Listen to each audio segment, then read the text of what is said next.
Tell the truth and shame the devil. Tell the truth and shame the devil. Tell the truth and shame the devil. Mm-hmm. All right, all right, all right. Live, uncut, unedited. I'm here again. I am here again. Live, uncut, unedited this holiday weekend. Ken and Nicole, what's going on? Hey, y'all don't forget to leave your boy some stars now. We'd be gladly appreciate it. We got a lot of things going on. Paying for the phone line. We're paying for the app. It's worthy. It's worthy of some stars. All right. Chris Moore, what's going on? I see you. Belisa Lewis. Hey, right there. Marcus Crockett. What's going on? Franklin McLeod. Let's get with it. Marcus. All right. Sunday.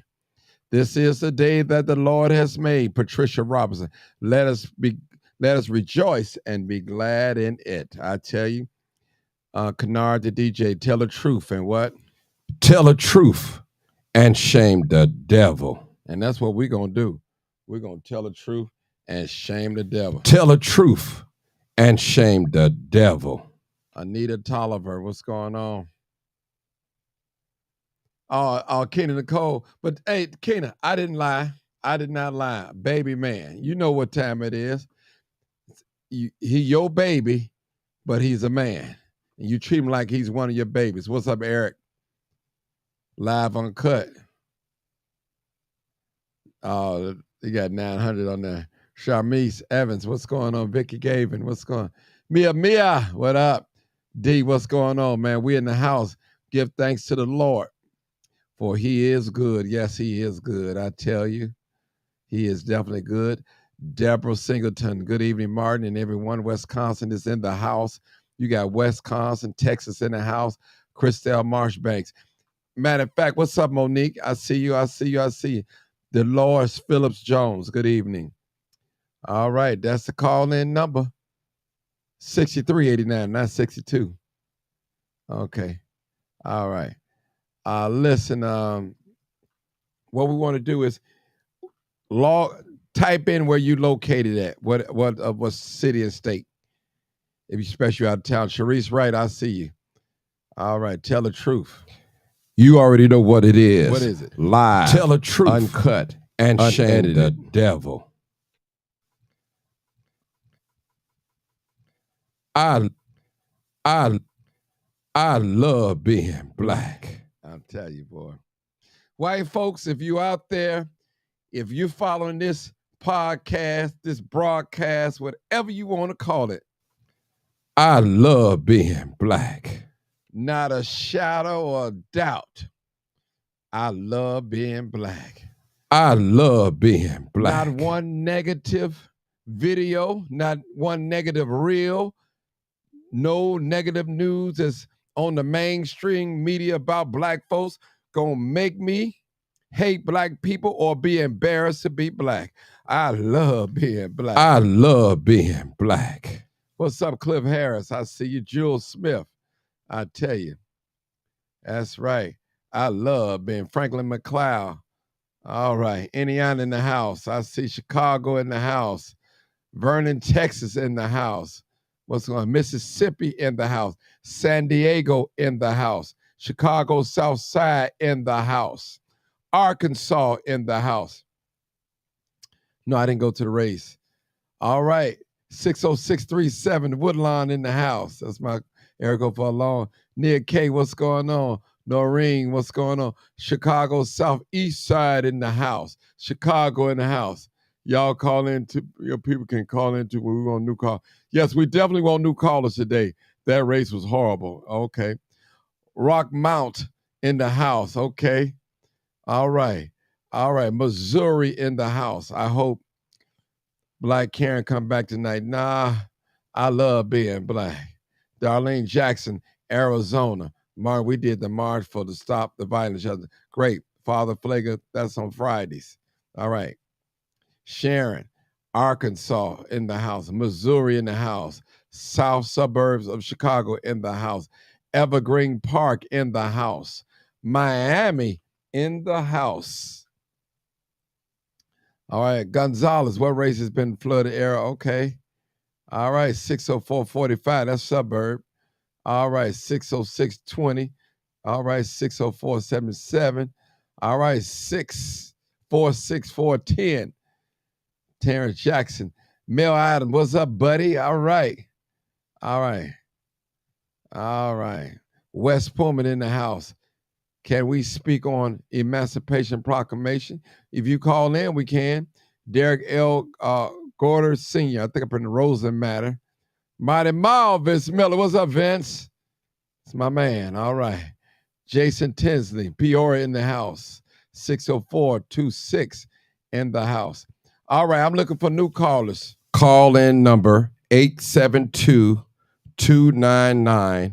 I want 08. I need 10 brand new callers. Or 872-297-6389. I need 10 new callers in the house. 10 new callers in the house. That's what I need. All right, before we get started, too, make sure you guys share it on Facebook or send message or tag somebody, and that would be nice if you can do that for me. That would be nice. We want to get the message out.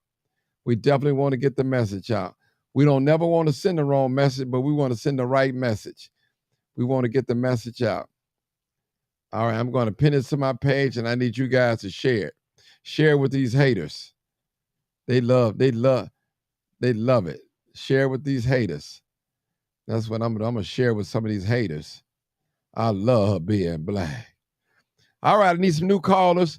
We call in. We want to talk about anything the new callers want to talk about. That's okay with me. And y'all know we had a great discussion earlier today.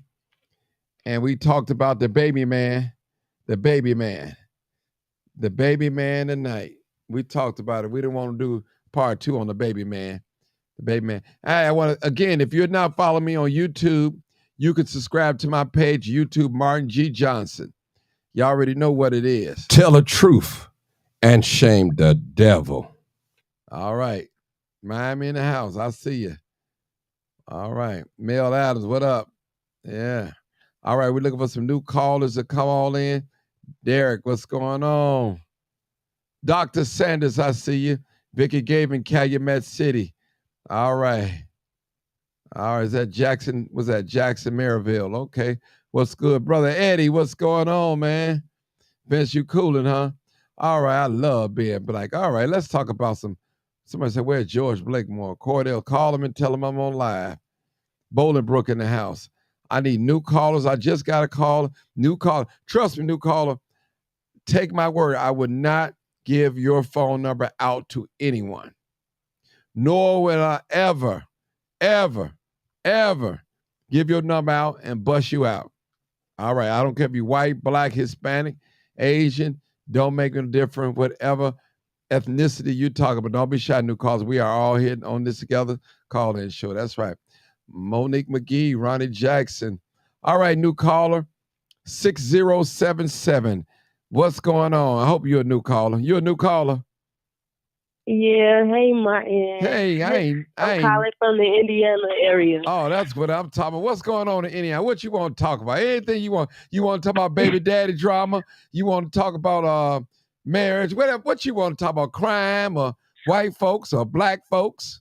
I'm with it. We could talk about, whatever you want to talk about. To your mind.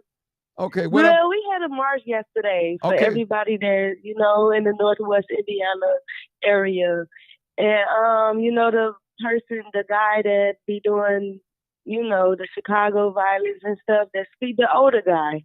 I want to give him a shout out. I took a picture with him yesterday. What's his name? Out. What's his name? He the older guy. I forgot his name. Is he white or black or what is? He's the black guy. When the kids die, the older people die, I forgot. Is his name Andrew Holmes? I think so, yeah. Because, it got to be Andrew Holmes because sounds like... he came out. We did a block party. Okay. It was good. It was So good. we enjoyed ourselves. So what's going on in Indiana? What y'all be fighting against? What's going on in there? What they doing the same thing here in Chicago, Northwest Indiana? Yeah, basically. Yeah, like, you know, they don't have any programs for the kids. Okay. So let me ask you a question. They don't have no programs for the kids. Are you a parent? No, but I have little cousins. Okay. Somebody said she trying to sound sexy. She might be sexy. Marcus, oh my God, yeah, I am. I ain't mad at you, baby. I'm professional with it. Too. I ain't mad at you. With it. Listen, but go ahead. I think they need more programs with the kids. Because it's like when I got with the pastors at different churches, you know how pastors are. Some pastors don't want to do it. No, they want to do it. Some pastors do not want to deal with the kids or us, period. Right. I had conversation, you know, like they always said, like the pastors, some churches is not good. Some are really there for you. So some of the pastors, they came out, you know, and they talked with us about the violence and actually, everybody died over stupid stuff. Yeah, it is. Like, you ask a question, why this person died? Over a gun? Because you thought this person stole a gun, so this is why this person died? Like, wow. Wow. You don't know how many people you have over to your house that you accuse one person out of everybody that to steal a gun. Young lady. That's ridiculous. I got another question to ask you. Samela Bass said, Martin, said, ask her, how old are you? Oh, why everybody be asking me? I don't know. If you ain't got time, you 30? I'm 30. Okay. Yeah, everybody be thinking I'm 19, but yeah. Okay, cool. Hold on. Don't go nowhere, okay? Don't go nowhere. I got another call. Okay, Erica 408. Don't go nowhere. 408. Okay, I won't. Okay, 408. Where you calling from, caller? I'm calling from Chicago, but that's a 480 area code. Okay. You this your first time calling? Not really. Yes. Oh, really? Okay. Yeah. All right. I'm glad you watching the show. So, what you want to talk about? What's on your heart? I wanted to discuss the Emancipation Proclamation. Okay. Well, let's talk about it. Come on. So it states that on the first day of January in the year of our Lord, 1,863, all persons held as a slave within any state or designated part of a state. The people whereof shall then be in rebellion against the United States, shall then thenceforward and forever free an executive government of the United States, including the military and naval authority thereof. They will recognize and maintain the freedom of such persons and will do no act or act to repress such persons or any of them in any effort that they may make their actual freedom. Young lady, hold it, young lady. Yeah. For some reason, they said they can't hear you. You do sound like a little muffled. Do you have me on speakerphone? No, you're not on speakerphone. Okay. All right. What about you got me on an earpiece? No, I don't know why it's doing that. I don't know why it's on my. Let me work on this. I can hear my echo through your phone. Okay, hold on. Let me try to kill that echo down a little bit or something. Let me see. How is that? Is it echo? You hear echo? Is it low? No, I don't hear it. Can you hear me fine now? Yeah, I hear you fine now. Go ahead. Okay, so what part didn't you hear? Well, actually, you read it, but you was kind of sounding muffled. I didn't hear you clearly. But now, if you want to do it, you want to do it over again real quick? Yes, I can do it over. Okay, that's cool. Take a little time now. You ain't got to rush it. Go ahead. Okay, it says that on the first day of January in the year of our Lord, 1,863, all persons held as slaves within any state or designated part of a state, the people whereof shall then be in rebellion against the United States, shall then thenceforward and forever free, and the executive government of the United States, including the military and naval authority thereof, will recognize and maintain the freedom of such persons, and will do no act or acts to repress such persons or any of them in any effort they may make for their actual freedom. I feel like with this being stated, I feel like that they're going against the Emancipation Proclamation. I feel like that all of our rights have been aborted. Mm-hmm. And why you feel like that? Tell me. Because they're saying that they shouldn't do anything to repress such persons, but we were still been repressed because our own language have not been given to us, which means that our identity is still stolen. So anything that was given to us was the identity of the slave master, which means anything that we do, this is all that what you guys taught us under the United States, which means this identity is not my own. I didn't do what you did. Okay. All right. Now, what the black people here in America, they want to control us. They do have us under control if you really look at it, because we don't own the land, we don't make the rules. They own the military, the science, the medicals, everything. They run and own control. So basically, we just here under their control. Basically, that's what it is. They still got control over us. Go ahead, sister. Even with the IRS, like they said that it said, and will do no acts to repress such persons, but they still repressing us. So, like, I don't know if it's that we signing something to be repressed, like checking the black box and the African American box when we are not African American. We never been to Africa, nor do none of our family right now live in Africa. So why are we still checking boxes that state that we African American and that we black? We are not the color black. Why are we checking and submitting to something that they're putting on paper when you could submit to others? Or you could put stolen. Your identity is stolen on a piece of paper. Yeah. Well, let me ask you a question. Anytime you check that box, you submitting. Right. Let me ask you a question.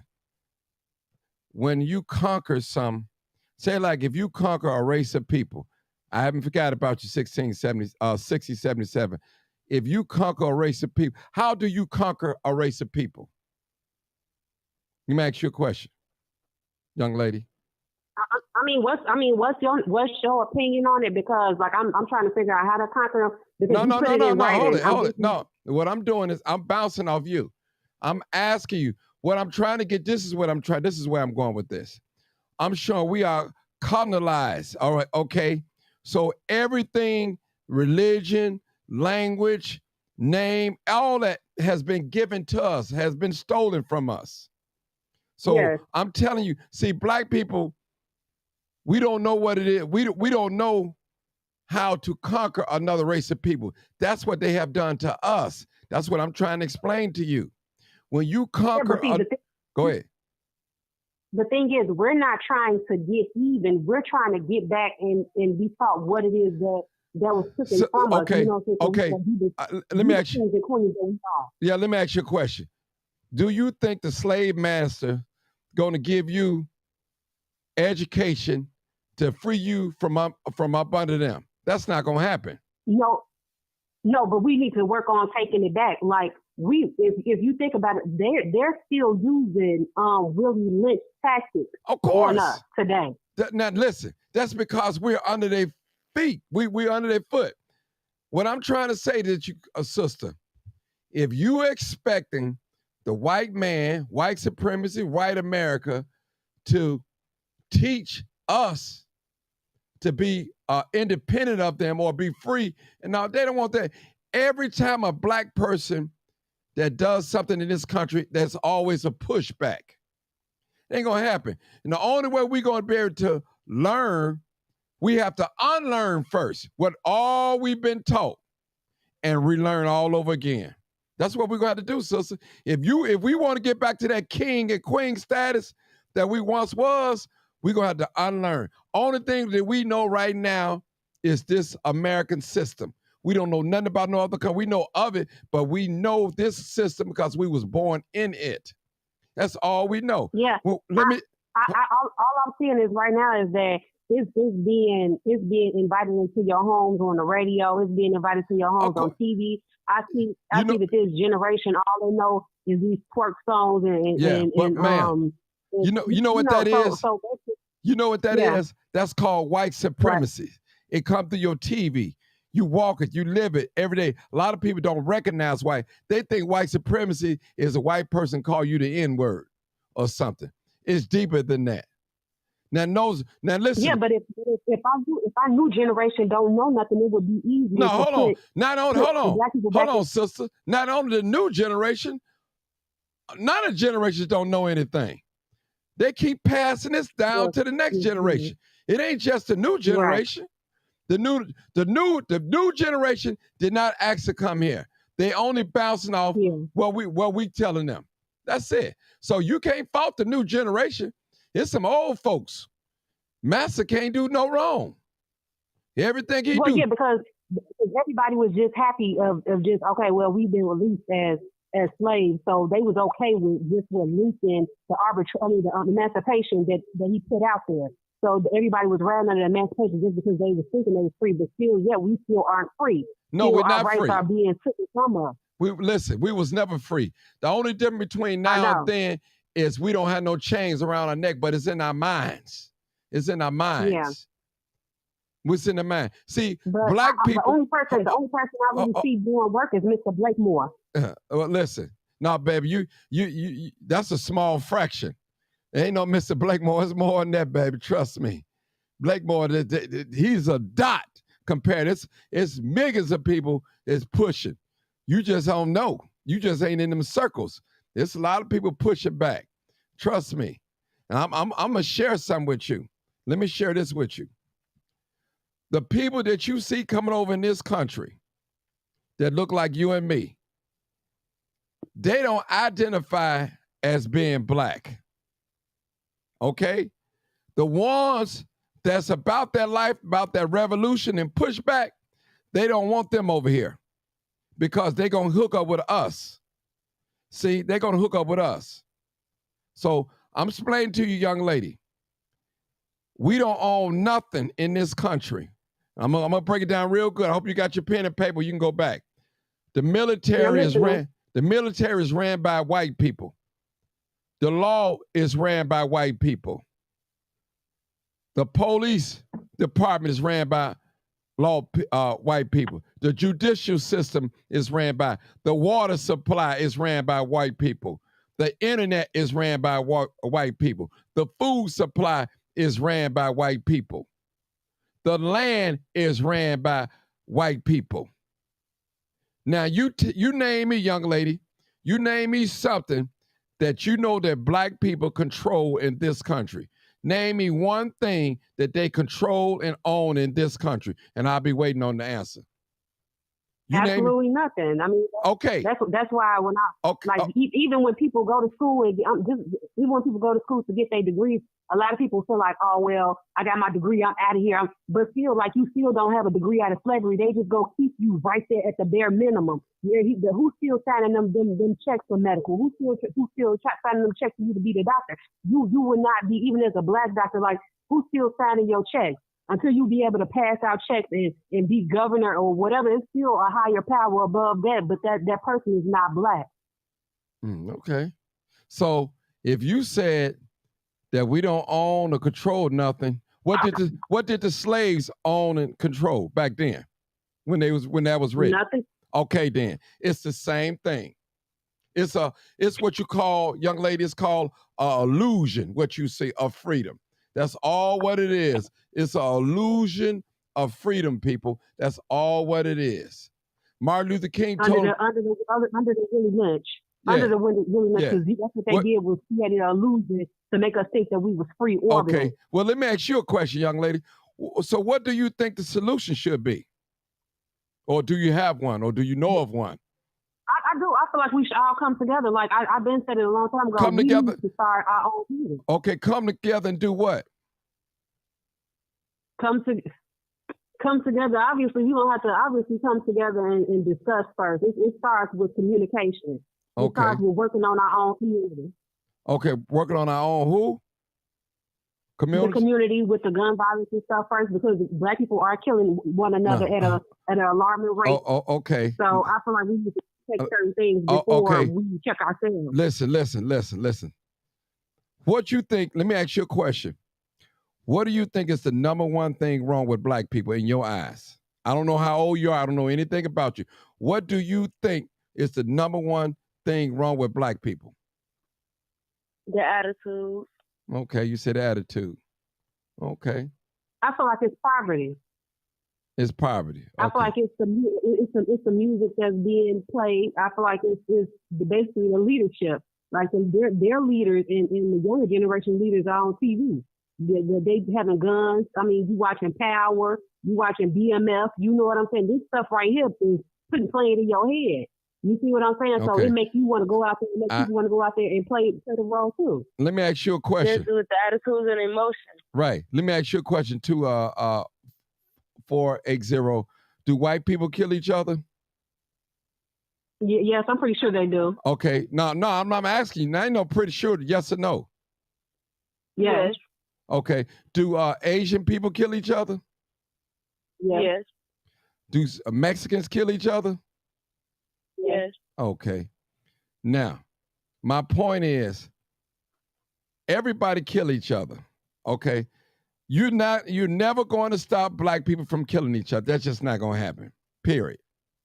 I'm sorry. It's not going to happen. Okay? Ladies, it's not going to happen. Now, my thing, this ain't written in stone. Both of you ladies listening, this is my opinion. I believe the number one thing outside of sin, but I'm going to put sin to the side. I think the number one thing wrong with Black people is self-hate. Number one. That's just my opinion now. I'm not saying it's written in stone. Number two is racism. That's our problem. There's a lot of racism against it. But number one thing is self-hate. Self-hate brings on jealousy, envy, and all that. That's all it is. They don't like what they see in the mirror. They don't like nothing about themselves. It's all of a sudden. It might not be just not the mirror either. It might just be the youth, because I had a problem at work because of that. Really? Well, a nurse, because a nurse, these new nurses, something wrong with them. Something is wrong with them, and the managers are racist. The unit managers are racist, and they didn't even inform my union rep anything. Like, they were so racist towards me in the hospital. They didn't even inform my union rep that they was letting me go. The whole letting go thing was a secret. They didn't even let me know that I was getting let go, because my unit manager was so racist. And she was all over the place. Okay. I want to ask you. The nursing system is really racist, for real. 6077. I want to ask you a question, then I'm going to ask the other young lady. Can you describe racism to me? Because I want to know what you call racism. She No, period. No, just give me a general. You could say, you don't have to tell me. Just give me what you think racism is. That's what I want to know. You can tell me. For me, I think they pick and choose their favorites. Like when I with my hair, your hair could be I'm fair skinned, and in the beginning, like, they were like using, me as, oh, she's like one of the Philippines or Indians. And the other people was like basically African Americans, like, because they use your fair skin again, and that wasn't right to me. And then they started going against me and going back to, to the doctor. It was just ridiculous how it was in the medical field. Is not what everybody thinks. Mm-hmm. It's a lot of racism, because you got the Philippines, you got the Caucasians, you got the African doctors, you got the German doctors, you got a little mix in it. So they go by race too and religion. Mm-hmm. So when it's race and religion in the medical field, they do it with the patients as well. They favoritism the patient. And I feel that's not right, because if my unit manager was racist, I'm pretty sure she gonna go to, the Caucasians and the Philippines and the Mexicans first and talk to them if they got a problem. With me, it wasn't really a problem until the end. When, and, that's how it is. All right. I got to ask you a question, 67, but let me go. I got a new caller real quick, but let me 480. Okay. Okay, hold on. 480. 4080. Let me ask you a question. What is racism? Racism is basically like segregation. Well, the white people have the superior over the African Americans. That's what I feel like it is, like segregation. This white bathroom and whites only bathroom, whites only ties and stuff, and basically like that. That's what I feel like racism is. Okay. One race being superior over the other. Okay, that's racism. Okay. I'm gonna help you out a little bit, but I'm gonna come back to you on that because it's a little bit more than that, sweetie. Okay, it's a little bit more than that. Yep. Let's go to this new caller real quick. So hold on, 5625. Hey, caller. 5625. Hey, Martin. Hey, I'm looking for some Martin, how you doing? I need some new callers. Are you a new caller? No. No, I'm not. You already know I'm not. I know. Well, what you got to say real quick? Because I'm looking for new callers. Go ahead. This is what Go ahead. This is what I'm gonna say about the young lady and her. If she has a union, the union has to fight for her no matter what. Racism and none of that. The union has to fight for her. It cannot be no racism. It can't be because the Filipino nurses, this is this. And this is the problem that we have as Black people. We don't understand that our union fight for us. Every race, white people, Hispanic, they use their union to the fullest. And I was listening to her. She don't know the proper cause, the proper steps to take for her union to fight for her. No matter what. If you in a union, they supposed to fight for that young lady. Yeah, I was new. I'm sorry. I was new. I just graduated school and whatever. And, That's why I'm telling you. Yeah, and I'm brand new to the medical field.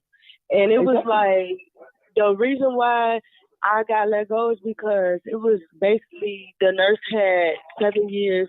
But my thing is, if somebody's screaming in your face to tell you to shut up, you're not going to say nothing to them. She's not even. She's all in my boundaries, telling me to shut up like she's somebody's mama. Your union is supposed to have nothing to do with that. They strictly fight for you. You pay union dues.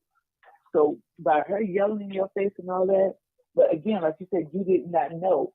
With those unions. Yeah, and then the reason why they did it too is because I was still on probation, and my 60 days or whatever. And I was telling them I'm not finna work with the lady. If who finna work with somebody and y'all just got an altercation, I'm not finna work with her. I'm not finna work with nobody if I had an altercation with them, and then y'all gonna have security come back up here. You know what I mean? They're gonna come back up here. Why would I even want to work with somebody I already had a issue with? So I just kept taking my 2 weeks.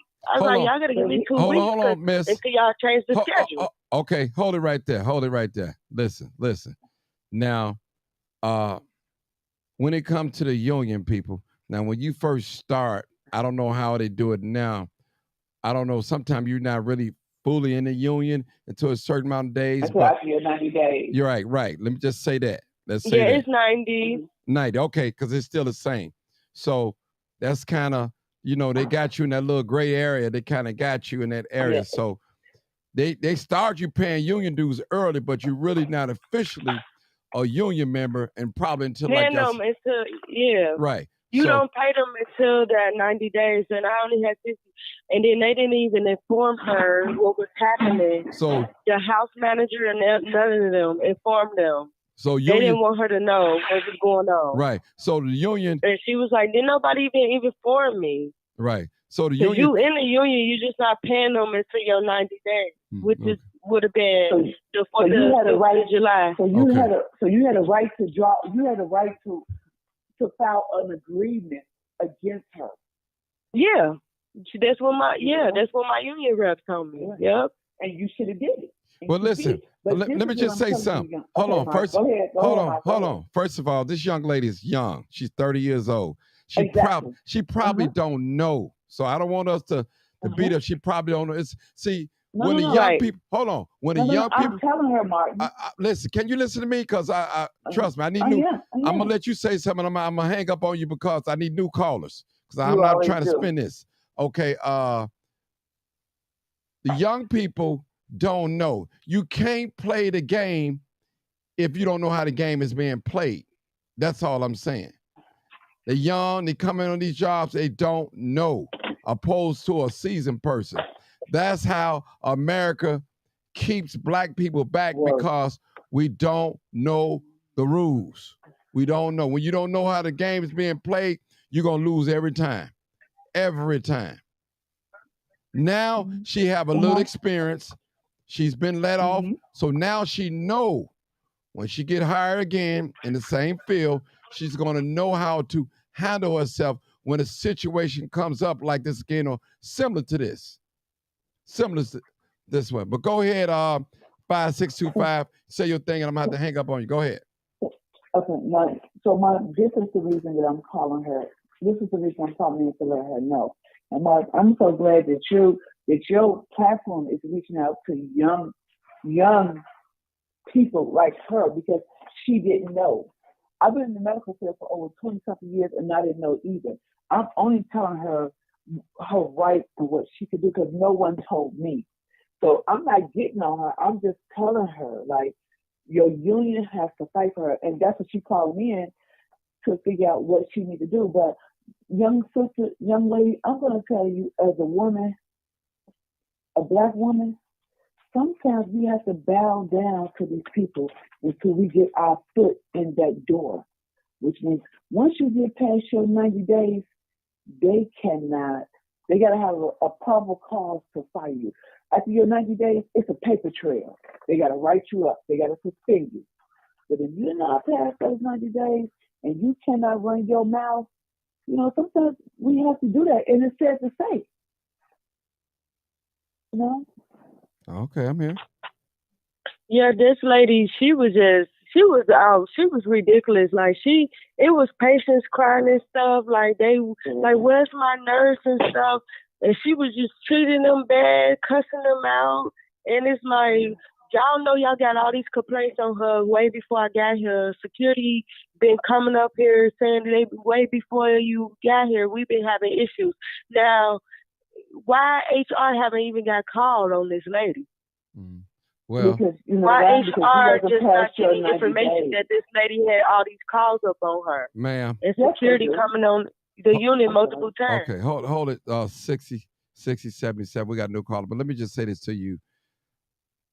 The hospital is about business. Most of the time, they don't care about these patients like that.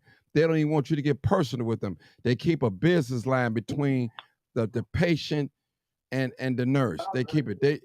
Listen, you got people right now that work in a hospital setting, know a lot of things going wrong, but they're afraid to say something because they need their job. They ain't gonna say nothing. And they know the hospital mistreating people, lying to people, giving them the wrong medicine. They see it, but they never say anything until something happens to them. Then that's when they want to speak out.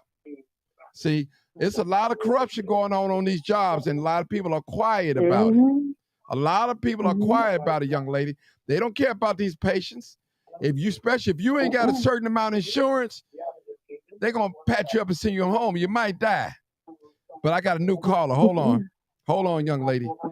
7365. Hey, caller. Martin, this is Steve from South Holland. Hey, Steve, I'm looking for new callers, man. That's what I'm looking for. But go ahead, make your comment. I'm looking for new callers tonight. Go ahead. Yeah. I just want to, you picked the right day to pick this topic because I was driving Uber earlier today, and I picked up this, guy from train station, Metro train station, because it was canceled. He was on his way to some union job at I think it was graphic packaging way out at Carroll Stream for about 15 years.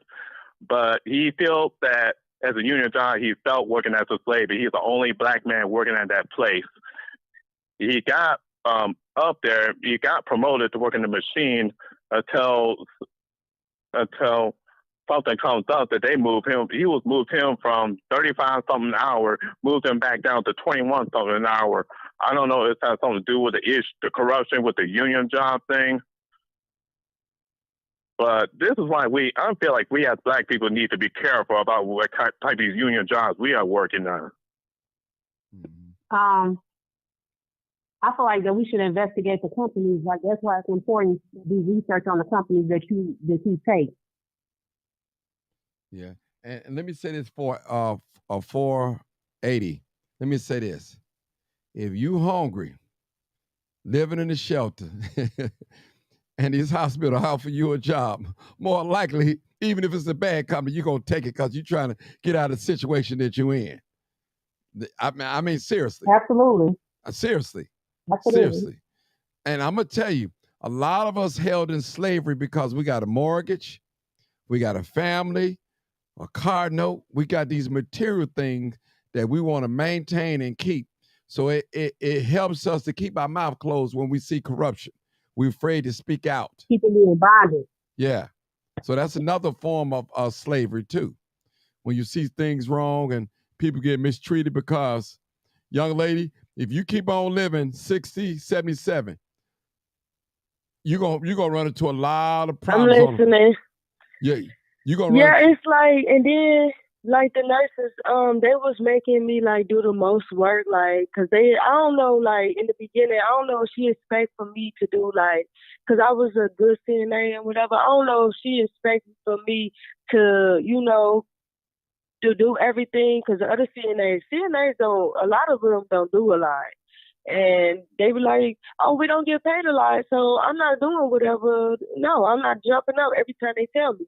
So I think they expect for me, because I was a hard worker, and I was getting my name called constantly. Every unit, like, was calling me, like, I want her on my floor, I want her on my floor. And, I would go help everybody on their floors. And the nurses, all they do is pass medicines. That's all they doing. The patients want their medicine. That's all they want. They don't and change maybe they IVs or something. And the nurse would just be sitting on the computers all day. Young lady.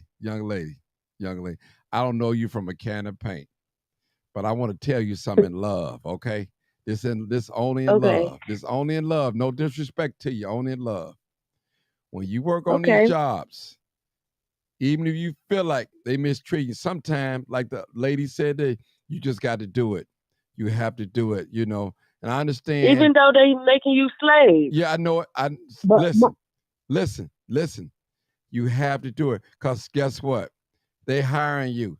And if you don't like the job, you can leave, it's so quick. But see, when you a CNA, you like at the bottom of nursing. You got the CNA, the LPN, the registered nurse, and all that. So by you being at the bottom of nursing, they're gonna dog you. If I may use that term. And then they found out like that I'm a dementia technician too. So that made them like, okay, she got all this stuff up under her belt. We finna, and then she's still in school. We finna just keep on making her do this and do that. And then everybody's like, you need to just slow down. Don't do everything for them, because the same way they treat you, think about how the doctors treat them.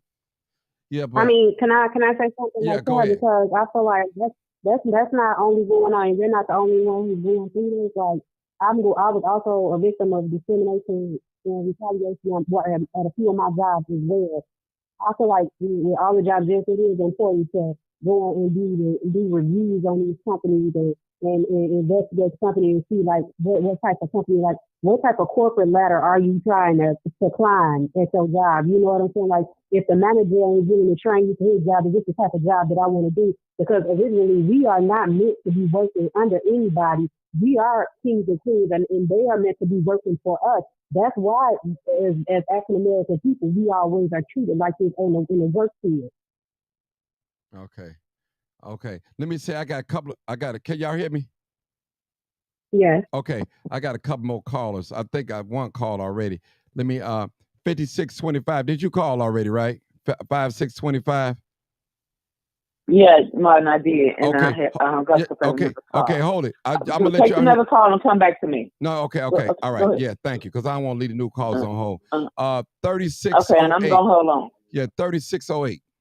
3608. Yes, I want to tell the young lady, when you get to learning about corporate. Ma'am, let me ask you a question real quick. This is your first time calling?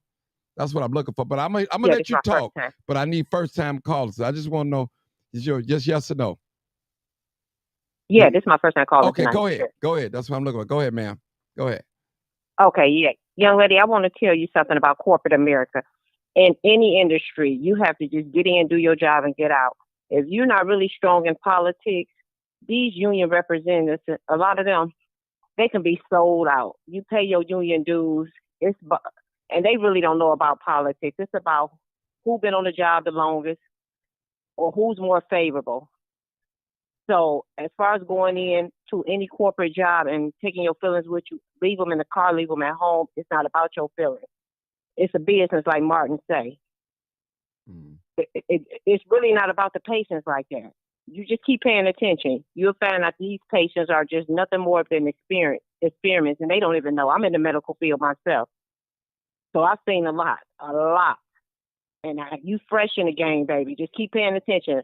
Leave your feelings at home, and they really don't care about you. So you do what you can do for those patients and get up out of there. Mm-hmm. Okay, 5625. Go ahead. Martin, you said 5625, me, right? Is that your last four digits? Okay. Yes, it is. That is Martin. So this is what I want to tell the young lady. She's in CNA. Exactly what the lady said before me. Go to work, do your job. Do not challenge the nurses. The nurses, I work in hospitals. Nurses are so lazy, and they look for you guys to do it. But this is one thing I'm going to tell this platform. As a Black woman and been in the hospital field and the pharmacy technician field for over 20-some years, I've seen a doctor come in and throw a needle at a nurse. The way the doctor treats the nurses is horrible. You know what I told that doctor? That ain't how you treat a human being. That doctor turned around and looked at me and said, "Who are you? And where are you from?" I'm a pharmacy technician. But what he did to that Black lady was not right. I could have lost my job, but I spoke up. And when I spoke up, somebody else spoke up and told the person that was over that doctor. But sometimes in the hospital field, you're going to see a lot of things that's not right, baby. If you're in this CNA field and this is what you want, you have to close your mouth. And it's sad that we have to. You know, and like the young lady said, until you get your foot in this door, ain't nobody going to take up for you in the CNA field. Now, maybe you should second guess or see if it's the field that you want to be in. Because, like you said, you guys are the lowest on the totem pole. And these young new nurses coming in, treating these CNAs like horrible. I see it every day. Martin. Yes. I feel like that's a part of the really looks and keeping things quiet and sweeping things under the rug. I feel like Black people have been quiet too long. Like, I don't feel like Black people should just sweep things under the rug. I think people need to open up and speak about what's going on. That's why every time you turn around, something is being swept under the rug because we're not standing up, we sitting down.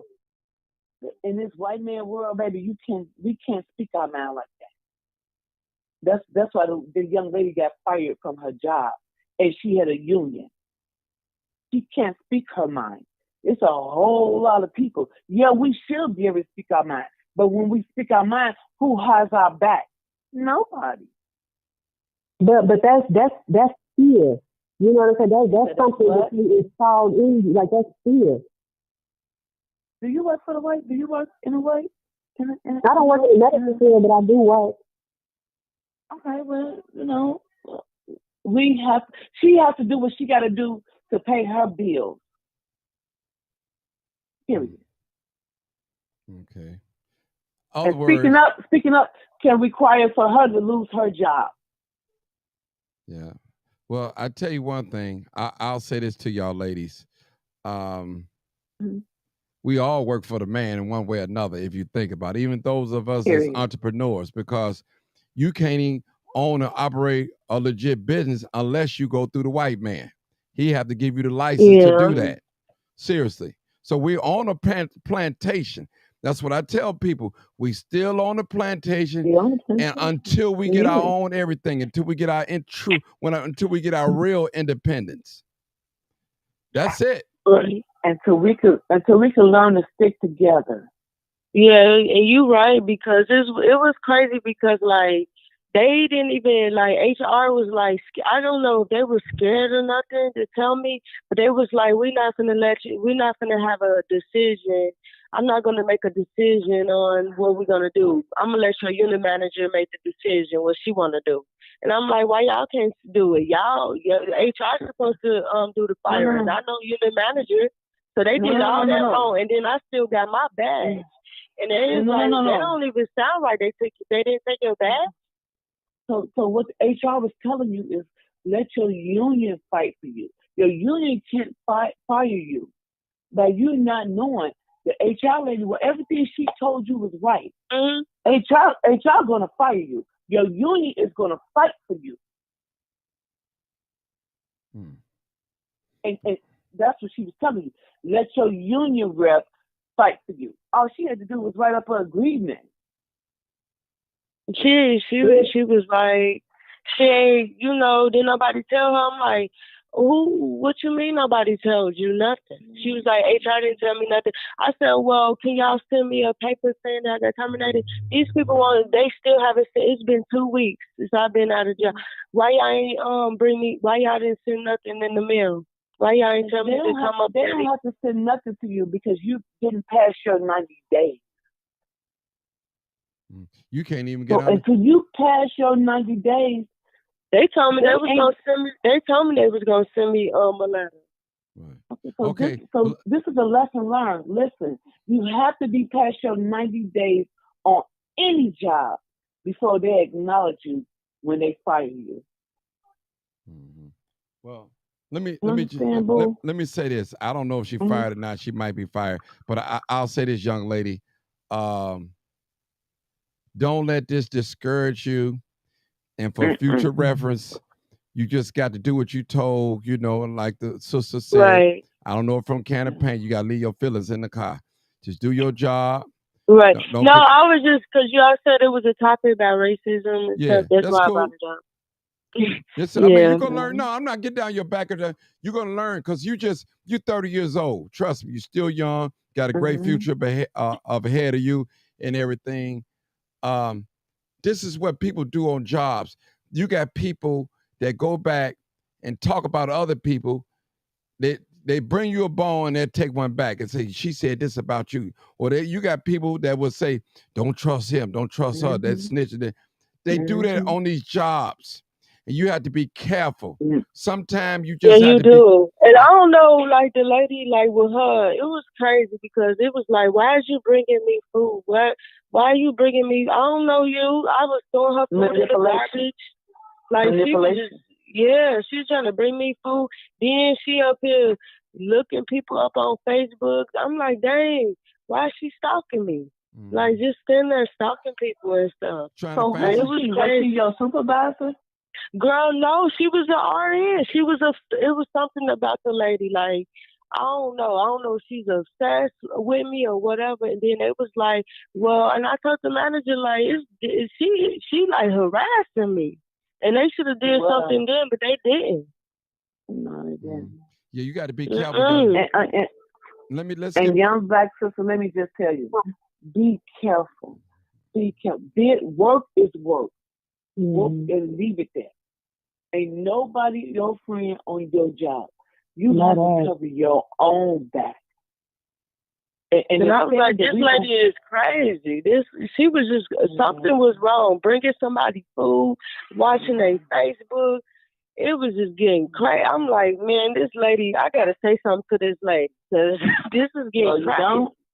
No, you don't. You let her do what she do, and you keep your job. And when you get past your 90 days, then you let her know what's wrong with you. No.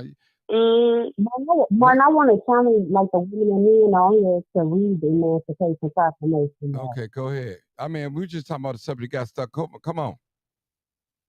Yeah. But I just want to challenge them. I just want to know what it means to certain people. Like, I don't know if any of the older women that's on here, or older men on here, remember it or reread it from time to time. But I would like to know people's ideas about it. I mean, what is it exactly that you want to know? I mean, you read it, and it's not. I mean, America. If you expected America to be true what they said on paper, you're gonna be in trouble. You know, it's all a big lie. America is a big lie. Period. So you can't listen. You got people around here don't even know that they ain't free. What did that sister say? She said, I could have freed more, only if they knew they wasn't free. Because when you born in a system, this is all you know. So this is what you're familiar with. You think this is the way things are supposed to be. White people at top and blacks at the bottom. White people tell black people what to do and you do what you told. That's the way this system portrays itself. Real. Okay, but going back to the conversation about the lady's job, she told her to just be quiet and do her job. And you saying that the lady said she could have freed 1,000 more only if they knew that they were free, but that's not being free sitting down. I mean, like down to them. Let me just hold on, sister. Hold on. Any place that you go, you have rules and regulations. If I come into your house, I may not can walk in your house with my shoes. I might have to take my shoes off at the door. So when a company hires you, they have a set of rules that you have to do. So even if you get into the military, you got rules. If you don't like the rules, you can always leave. You got rules. Even on this show right here, there are some guidelines that I even have to follow. There's some words that I can't even say. If I say them, what's going to happen? They're going to kick me out, put me in Facebook jail. So I have to use other words to go around what I'm trying to say. So what I'm saying, I understand what you're saying, sister. But when these white folks hire you on these jobs, you got to do what you told. Now, unless it's going against your morally, then I ain't going against your morally belief. Now, you have to make a decision. You know, but that's what I'm saying. My identity was stolen from me. So how, like, by me, like, not being submissive to what they want me to do, that might be going against my belief that I just don't know what it was because my identity was stolen. That's what I'm saying. Okay, sister, listen. First of all, all of our identity have been stolen. Trust me, not just you. Yes. All of us. Yes. But guess what? Guess what we do have? We got that DNA lineage. It's in our DNA. It's greatness. Have you ever noticed every time a black person touched something, they put a little twist on it? They be great with it. So that's why they do things to try to knock us off. Like this black guy, NASCAR racing. He didn't got threats and stuff for everything because it's a white male dominant sport, driving car. They don't want blacks in there because they know once we get in there, we learn, we be great. They don't want that. And that's in every fashion of life. Like the sports. I don't know how old you are. I remember back in the 80s, they came up with this thing with student athlete. You had a lot of students that really couldn't read, wasn't on a proper level, but they was going playing pro ball, becoming instant millionaires. So what the white people did, they put a ceiling on that, a cap on that. Now we're going to call it student athlete. If you don't get this certain amount of grade, you ain't going to be able to play ball. So they always, when we exceed what they do, they raise the level of bar up. So we got greatness in that we do know. We know that all our I's have to be dotted, all our T's have to be crossed when we're dealing with the white man in this society. We got to be great. You got to be great in anything that you do, because guess what? They watching and they waiting on one slip up so they can put us back in our place. And I understand what you're saying, sister. I understand exactly what you're saying. Unfortunately, we're living in a time Well, we are a conquered people. Now we conquer physically, but mentally, a lot of us are free because we know what the white man doing. In our minds, we free because we know the schemes, but they put in front of us. They have controlled everything. And I'm gonna tell you this: anything that's left unprotected will be taken away. Anything, whether it be your family, your husband, your car, your job, whatever it is. If you don't protect what's yours, it's going to be taken away. Period. That's period. Mark, can I say something? Can you get through? Go ahead, sister. Go ahead. Let me tell you about us black people. When we put our mind to it and we're going to do it, we achieve everything. Sport, reading, math, books. That is the problem with the white man. Everything's been given to us. But when we put our mind to it, because nothing was given to us, and we do it, we overachieve. Because you know what? We put all into it. Look at Michael Jordan. Every sport, look at Venus and Serena. I'm just saying. They wasn't nothing given to us. So when we get in it, we take over it. And that's what the white man is scared of. But that's their game. That's their race you running. What you say, sister? That's their race you running. Them running on the tracks and running in the field and playing sports. That's a white man's race. That's not ours. That's not no white man race, baby. You can't say that. Tennis ain't a white man. Tennis wasn't a white man game.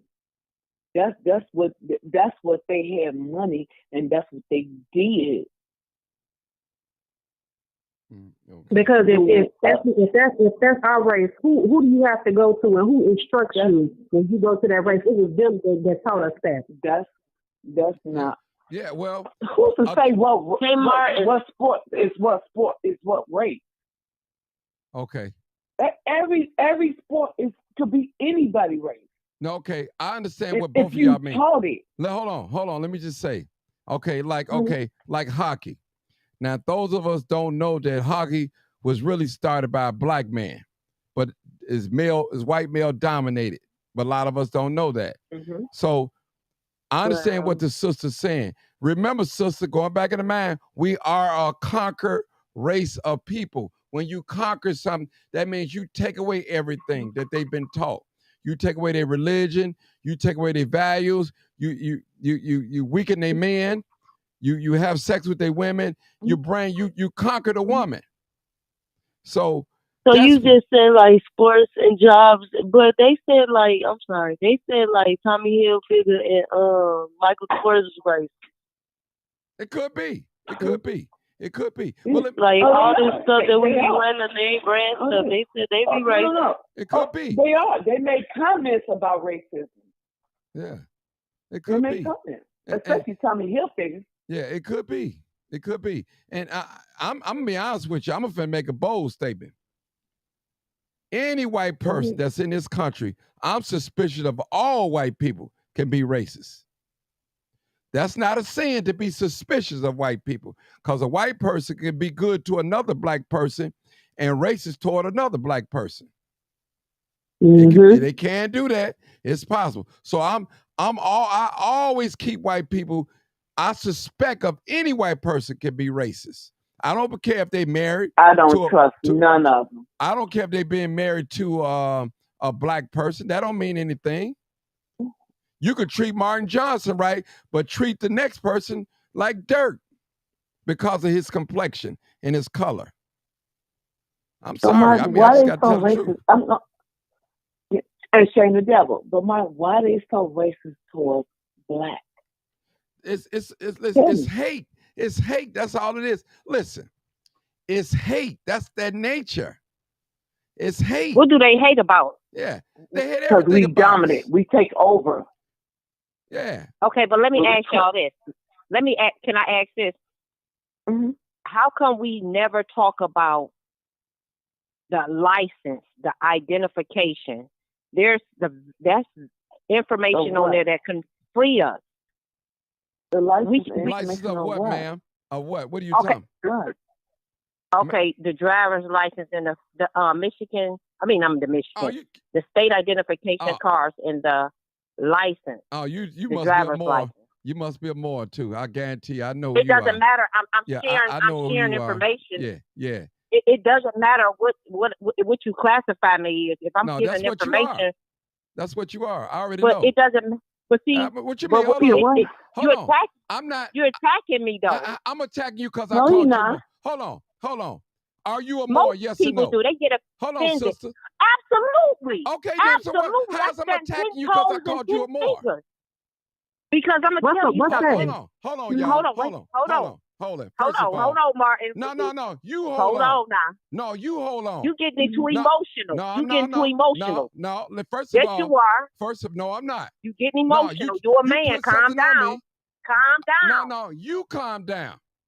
You calm down. I am calm. You called into my bring show. It down. You're not the first time caller. I know exactly whose show I call it. Okay, then. Well, you got to respect the host. If you don't respect the host, I got to hang up on you. And I'm respecting you. I'm respecting you and the whole audience. What are you? I'm sorry, people. I'm sorry. That's the lady she don't pay her just got bills. mad because you asked her a question. I just asked her a question, and I'm attacking her. And she got emotional. No. It's okay. It's okay, Martin. It's okay. Okay. Young I baby, feel like just pray in your head. No, young baby, it's all about you because you in this white man's world and you trying to figure out how to deal. I'm sorry, Martin. I'm not taking over your platform. I just hear it in her voice. She don't understand this white man world that she then got into it. And Martin, you wasn't wrong. You asked that girl one question and she went berserk. I don't understand what she is. You asked her what she did. You call her what? A Moor. Yeah. What is that, Martin? What is that? Well, you explain to us what you call them? That's Moors are some people that conquer a lot of people. But I'm hearing, and it might be true, it may not be true, that the Moors helped the white man conquer the black people. Yeah. So you might be right. Yeah. Because when she got on this platform, she got to reading some stuff, and I'm saying, what is she talking about? That's why I asked her. But I know exactly who she is. But it wasn't no disrespect. I saw you a Moor. Then she said I'm attacking her. You asked her. Right, I asked her. You asked her. Yeah. You didn't call her, you asked her. Yeah. Well, but what was she reading now? No, she was talking about the license and stuff. I already know how she get down. She got on here one time talking about you stand in a person's house and don't pay rent and took a person's house and all that and got mad at the system because they put her out. Now they gonna put you out. You ain't gonna be able to stay in nobody's house for free. You can't do that. So that's why she wasn't able to understand what the young lady is saying about the white man's world. She wasn't understanding it. So that's why I'm like, but then when you ask her was she a Moor, you emotional. No, men are not emotional. Us as women usually be in our feelings. Yeah, well. No, I feel like that could have went both ways. I feel like both of them should have just let each other talk. No, you can't listen. First of all, this is platform. This is platform. Sister, this is my platform. Listen, first of all, she wasn't supposed to be on here anyway. I was looking for first-time callers. She's not a first-time caller. That's rule number one. I allow her to come on the platform and speak. I was only looking for first-time callers. It's clear. It's clear. That's number one. Yeah. So she should have took in consideration, okay, since he let me talk, she know how I operate. I'm not going to let nobody come over here, come on this platform and out-talk me. It ain't going to happen. Now, I'm not saying that I have every answer. I'm always right. That's not the case. But what you're going to do, you're going to respect me. And just if I was on her platform, and if I want to continue to be on her platform, I would have to respect her rules, and I want her to give me the same way. I don't listen. Right. That's all. Like it's not even about nobody being naive to know. Everybody is naive to a job when they get trained. You're not gonna know from your beginning of your work. It's 50-year-olds that's just coming as being RNs. It's people that was telling me, I just got my RN and I'm 50. I'm a grandma, and they don't know nothing still about how to operate, doing their stuff. So being whatever age ain't got nothing to do with naive. If anybody got a problem with me, they can call me too, because I can put my number on the platform too. Because there ain't nobody naive over here. It's just a new beginning. It's a new learning experience. Like everybody said, ain't nobody naive. Tony Brown, if you got a problem with me, what's up? So everybody trying to get into it with a person. It's like, what's up? Ain't nobody naive at all. Okay. You shouldn't be listening to nobody platform if you don't want to understand it. If it's people that's 50 years old and then they need to retire and everything. And they CNAs, I ain't seen CNAs struggling, and they did 70 years, they said, at the hospital. Right. Let me take this. Some people said since 1993, all types of. I got a new caller, can I say something before you get your new caller? Can I say something? Okay. Can I say something to her before you get the new caller? No, let me get this new caller, because I got a thing that I don't want to leave new callers on hold. Area code 947. 947. Caller, area code 947. Hello? I guess. Hello? Yes. Hello? Yes. How you doing? I'm fine, and you? All right. This your first time calling? Yes, it is. Oh, okay, good. Now, don't have me on speakerphone, or you got to turn your audio down too, so it won't be a delay. Because if you're trying to listen to me on Facebook or YouTube and talk on the phone, it's not going to work right. It's going to be a delay. Okay, so you got to turn your audio thing down and just talk to me direct on the phone. Okay, I want to defend the young lady who was hung up on in regards to the IDs and the driver's license. No, we're not talking about that. That's over with. Y'all don't want to learn the truth? No. Same lady. Oh, so y'all want to stay lost sheep? Same lady. I want to listen a little bit. That's the same lady. I know her voice. Same one. I hung up on her. Period. Thank you. You can change the phone number. Yeah. Period. Same lady. She real aggressive. She need to open up her YouTube page or Facebook page and have people call in on her. Then she can still do all the talking she wants. She's not going to do it on here. Yeah. So that's the same lady. Go ahead, 55625. So this is what I'm telling to the young lady. I'm glad that Martin has this platform that you can get on here and speak about you being a brand new CNA. It ain't about what your age is. I hear in your voice, you're really upset about what they did to you. You really don't understand it. There's not a lot of platforms that open that you can call and ask this question and get advice from other young black women that's in the field. Period. You don't know. I hear the shakiness in your voice. So I want to thank Martin for allowing this, because if it wasn't for him, you would not be able to get on to be able to tell how they treated you or what went on. But I'm telling you, just tie a knot and hold on, baby. It's going to get better. Don't you give up what you want to do in your life, okay? I'm not, because they say like sometimes it's men, because it's like maybe like they said, God do things in mysterious ways, because you might get paid more, you might come up more. Because to be honest, I'm gonna be a nurse, because I'm gonna be done with my math. First of all, like my math, and then I gotta take my test. The TEAS test. I gotta take that. That's the last step I gotta do before I get into my program. So with this, you gotta have the experience. But don't think anyway, it's gonna stop there. Program. But don't think the racism is gonna stop there, because It's not. I know it's not. It's not. Because I know a lot of people told me I got like four choices. I could be a phlebotomist, I could be an LPN, I could be a respiratory, I could be an RN. And they're like, you could be all of it if you want to, because I'm passing all my classes. As long as I'm passing all my classes, I'm gonna get in the program. Mm-hmm. But it ain't passing all your classes. It's when you get in this real world. Because school is different than from being in the real world, meaning in a white man. Right. I understand. So it's your attitude. You gotta adapt. I'm not telling you gotta kiss ass all the time, but when you get past that 90 days, that's when you ain't gotta kiss ass no more. You gotta humble yourself, baby.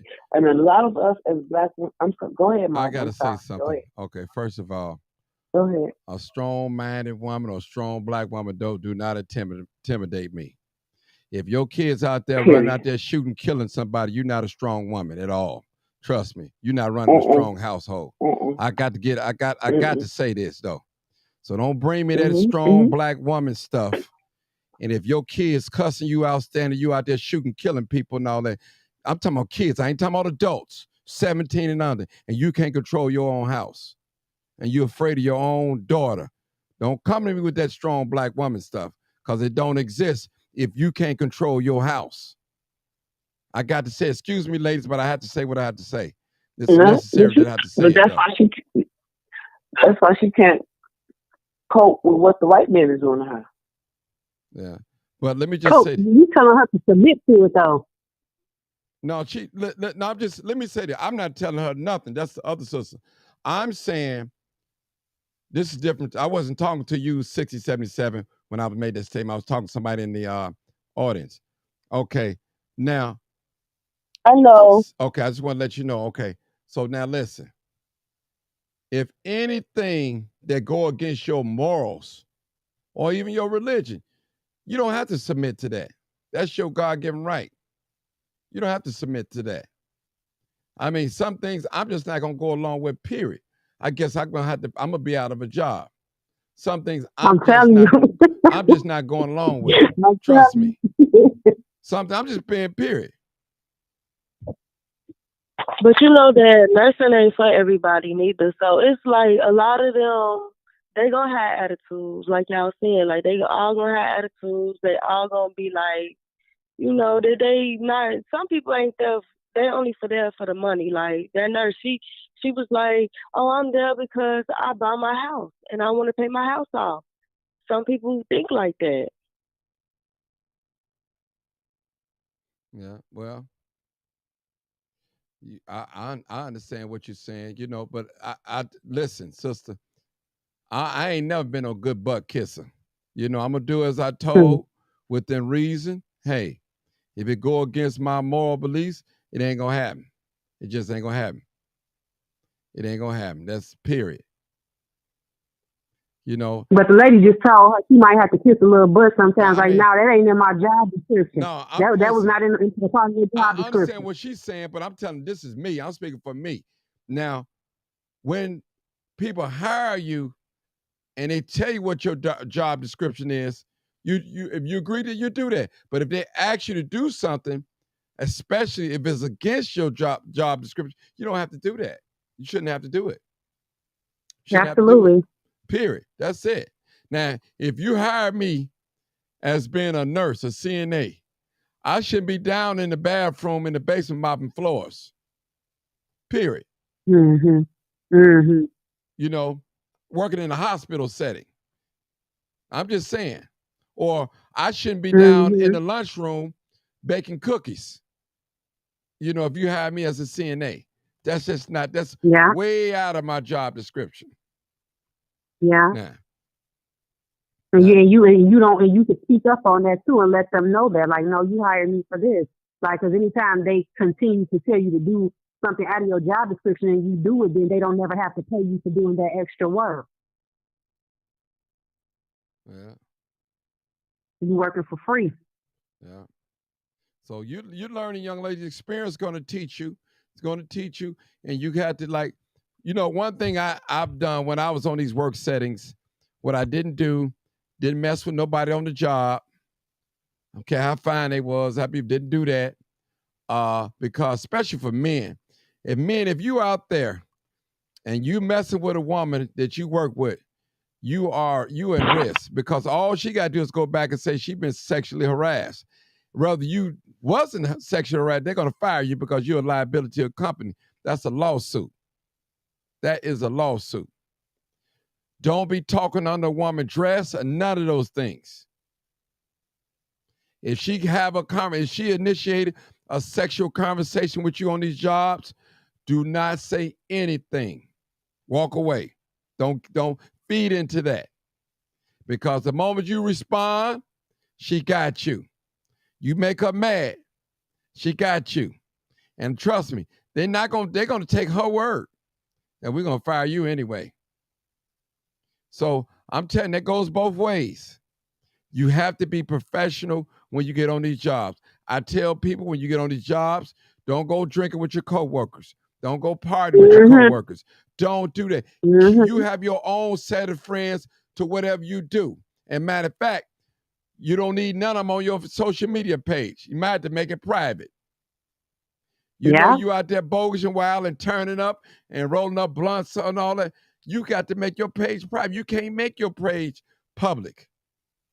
Yeah, because those are your competitors, the people that you work with. You competing for a different position against them, and you showing character when you give them your Facebook page, and that they see who your character is outside of work, and they show it before the employer who you sit before trying to get a promotion. Yeah, so you be careful, because a lot of these employees, they look on your Facebook page. They look on there, and trust me, they looking and searching. The young lady said it. 6077 said it. That lady's bringing her food and everything. She trying to befriend her or something.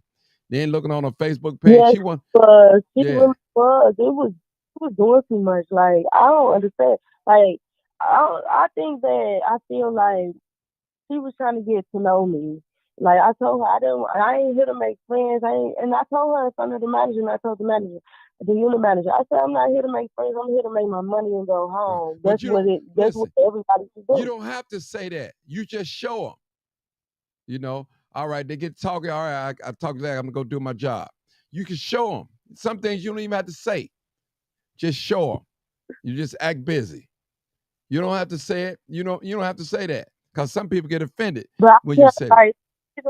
Is because she was just kept bringing stuff like this. No, you got to put it up. No, you listen. I told her like, no, thank you, and it's she's just getting in the habit of it. Regardless, listen. When it comes to people bring you food, say, hey, ma'am, no disrespect. I bring my own food, and I don't know you like that to eat your food. No disrespect. And you just tell her, thank you, thanks, but no thanks.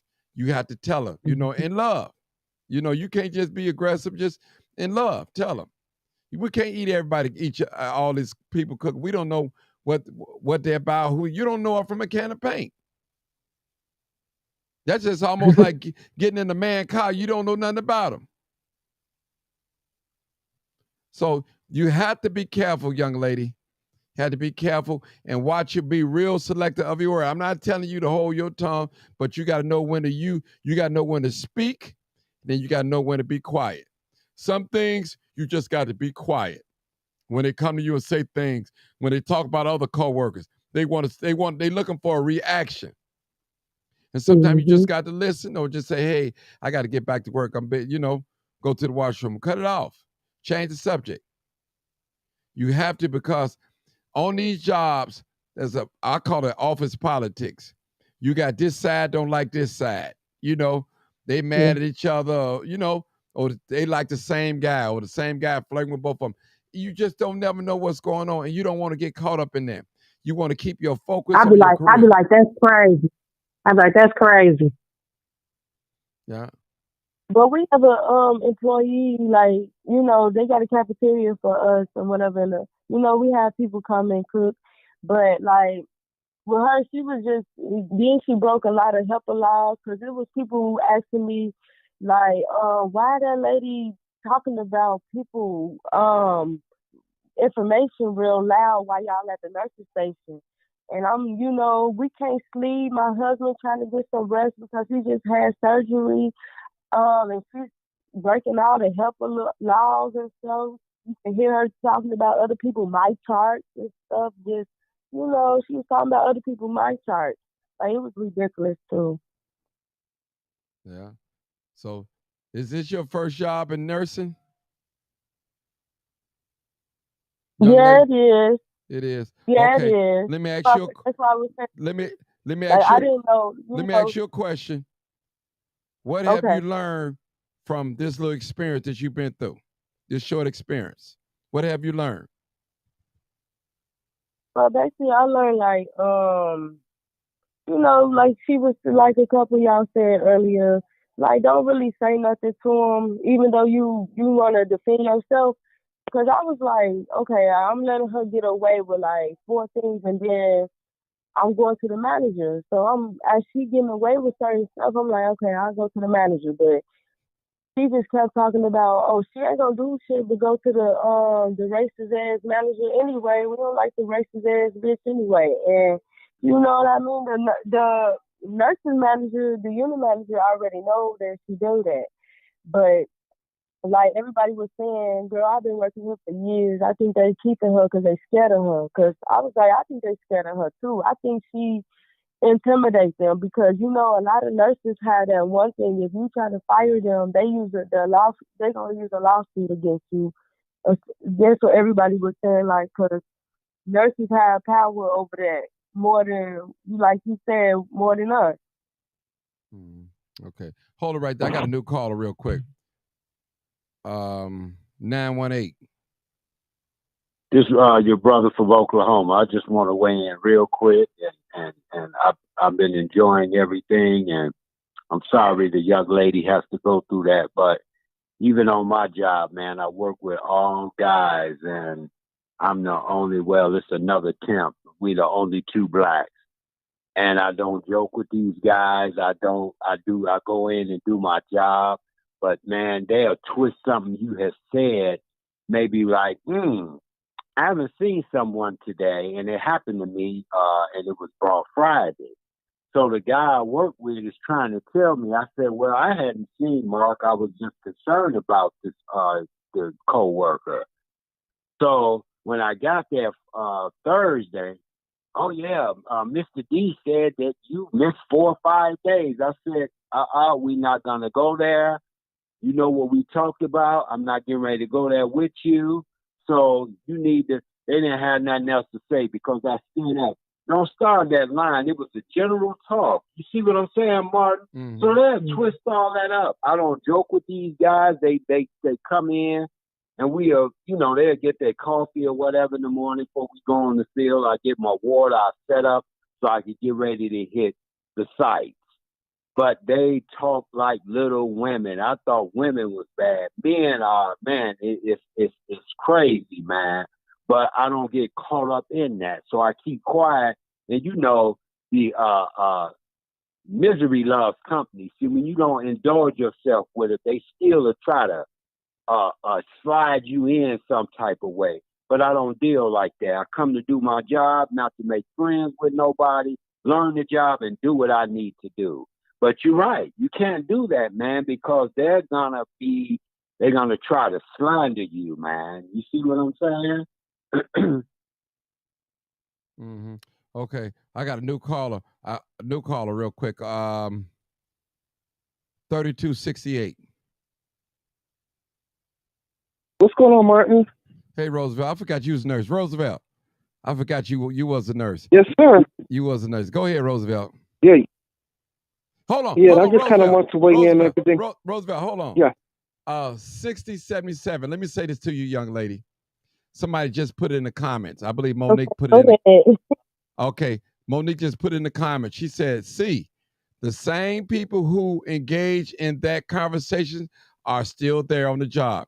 So you're the only one that's fired or suspended, haven't been back on the job, but all other people that have been running a conversation with you, having a conversation with you, 6077, according to you, they're still there and you're not there.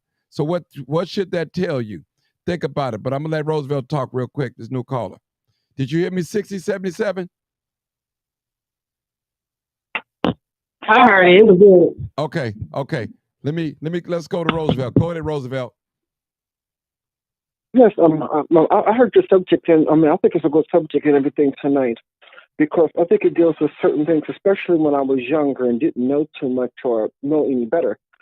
Some things I did, because I know years ago I was practically engaged to, I was a nursing assistant. I was engaged to like a charge nurse on the job. But when they found out like we was together and all this other kind of stuff, they engineered something against me to fire me, and they engineered something against her to also fire her, because they said we had a relationship and it was something that was frowned upon and everything.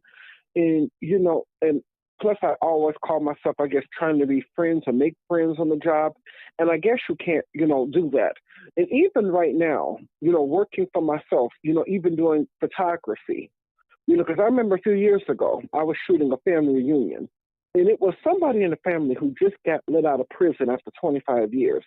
And everybody in the family seemed like they were just like dogging this dude or whatever. But as much as I wanted to say something, because it was bothering me, I had to remain strictly professional and, not get into their family business, no matter how much it was bothering me, and not saying anything. I mean, just like next week and everything, I'm going to be shooting it's not a wedding, but it's a Hindu religious ceremony. And one thing about it is, even though, I love my black women, some Indian or some women from India and Nepal look good. But whenever I'm there, something on their job or something and shooting these pictures, I'm not going to be calling myself trying to flirt with any of those women, just like I don't in any of my on any of those jobs that I have. Weddings, proms, all that stuff. I keep everything strictly professional. And I guess there's something that you learn, as you, live or as you go on. Because everybody on the job, especially people who you're talking to, sometimes don't always mean you any good. Mm-hmm. Okay, so, Roosevelt, I know you're not a new caller, but I'm looking for new callers. Let me just say, so what advice do you give this young lady just starting into the nursing field? She's a CNA. What advice you would give her when you first started a job, going on a job? What advice you would give her? Well, I think the main advice I can give her, at least with certain things that I have been through, and I'm sorry I'm not a new caller because I kind of got in the middle of the show, but it's, I would have to say that, first of all, you have to watch who you talk to. And most of all, it's something you aren't there to make friends. It's like what you said, you're there to work. You're there to make your money and to go home. Because one thing about it is you might not be able to be everybody's friends or be friends with everyone, but I understand just to get a job done, you at least have to be friendly. But you don't have to be friends. Don't hang around these people after work. Don't go around or something on social media with these people. Don't go around partying with them and drinking with them, because as soon as you go out to a bar and let's just say like you have a few too many and you do something crazy, you can best believe somebody's going to talk about it on the job. And even though no one might not ever tell you, later on when you call yourself trying to get a promotion or anything like that, somebody might remember that, and that's something that could be counted against you. So keep it professional. I would feel at all times. I think, this is a lesson that certain things have taught me, or, just life experience or work experience, even now, has taught me. Keep everything strictly professional. Or go around with something flirting with these people or these men and these women, even though I know that, it's only natural to sometimes be attracted to someone who you work with. And even if, let's just say, for argument's sake, even if you do, let's just say, end up dating someone on the job, keep that outside of the job. If you have any kind of problems or relationship problems, keep that off of the job. I didn't have no problem with the lady at all. Like, I didn't never talk to the lady. And I did with Roosevelt. It got us, like, it was upsetting her because it was like a few people that I talked to, like, if they had this patient, like, we was assigned, we was assigned to certain patients. But me being me, I'm nice. So what I did was do vitals for everybody. Everybody has assigned patients. Like, say, like one day I have 1 through 15. That's my people I do 1 through 15. But I did 1 through 15. I did the whole floor, which is basically like 33 patients 33 to 34 patients. So 1 through 34 patients, I'm doing vitals. And I don't have time to talk if I'm doing all the whole floor anyway, because I got to pass waters. I got to pass out hygiene, extra gowns. I don't have time to talk to nobody. So when I do talk to somebody, it's basically like if I do talk to one of the nurses, it's about the patient needing their medicine, or me, the vitals are too low, or the vitals too high. I think this person is having like some pain, or like their vitals is too high, or this patient need their blood pressure medicine if it's too high or too low.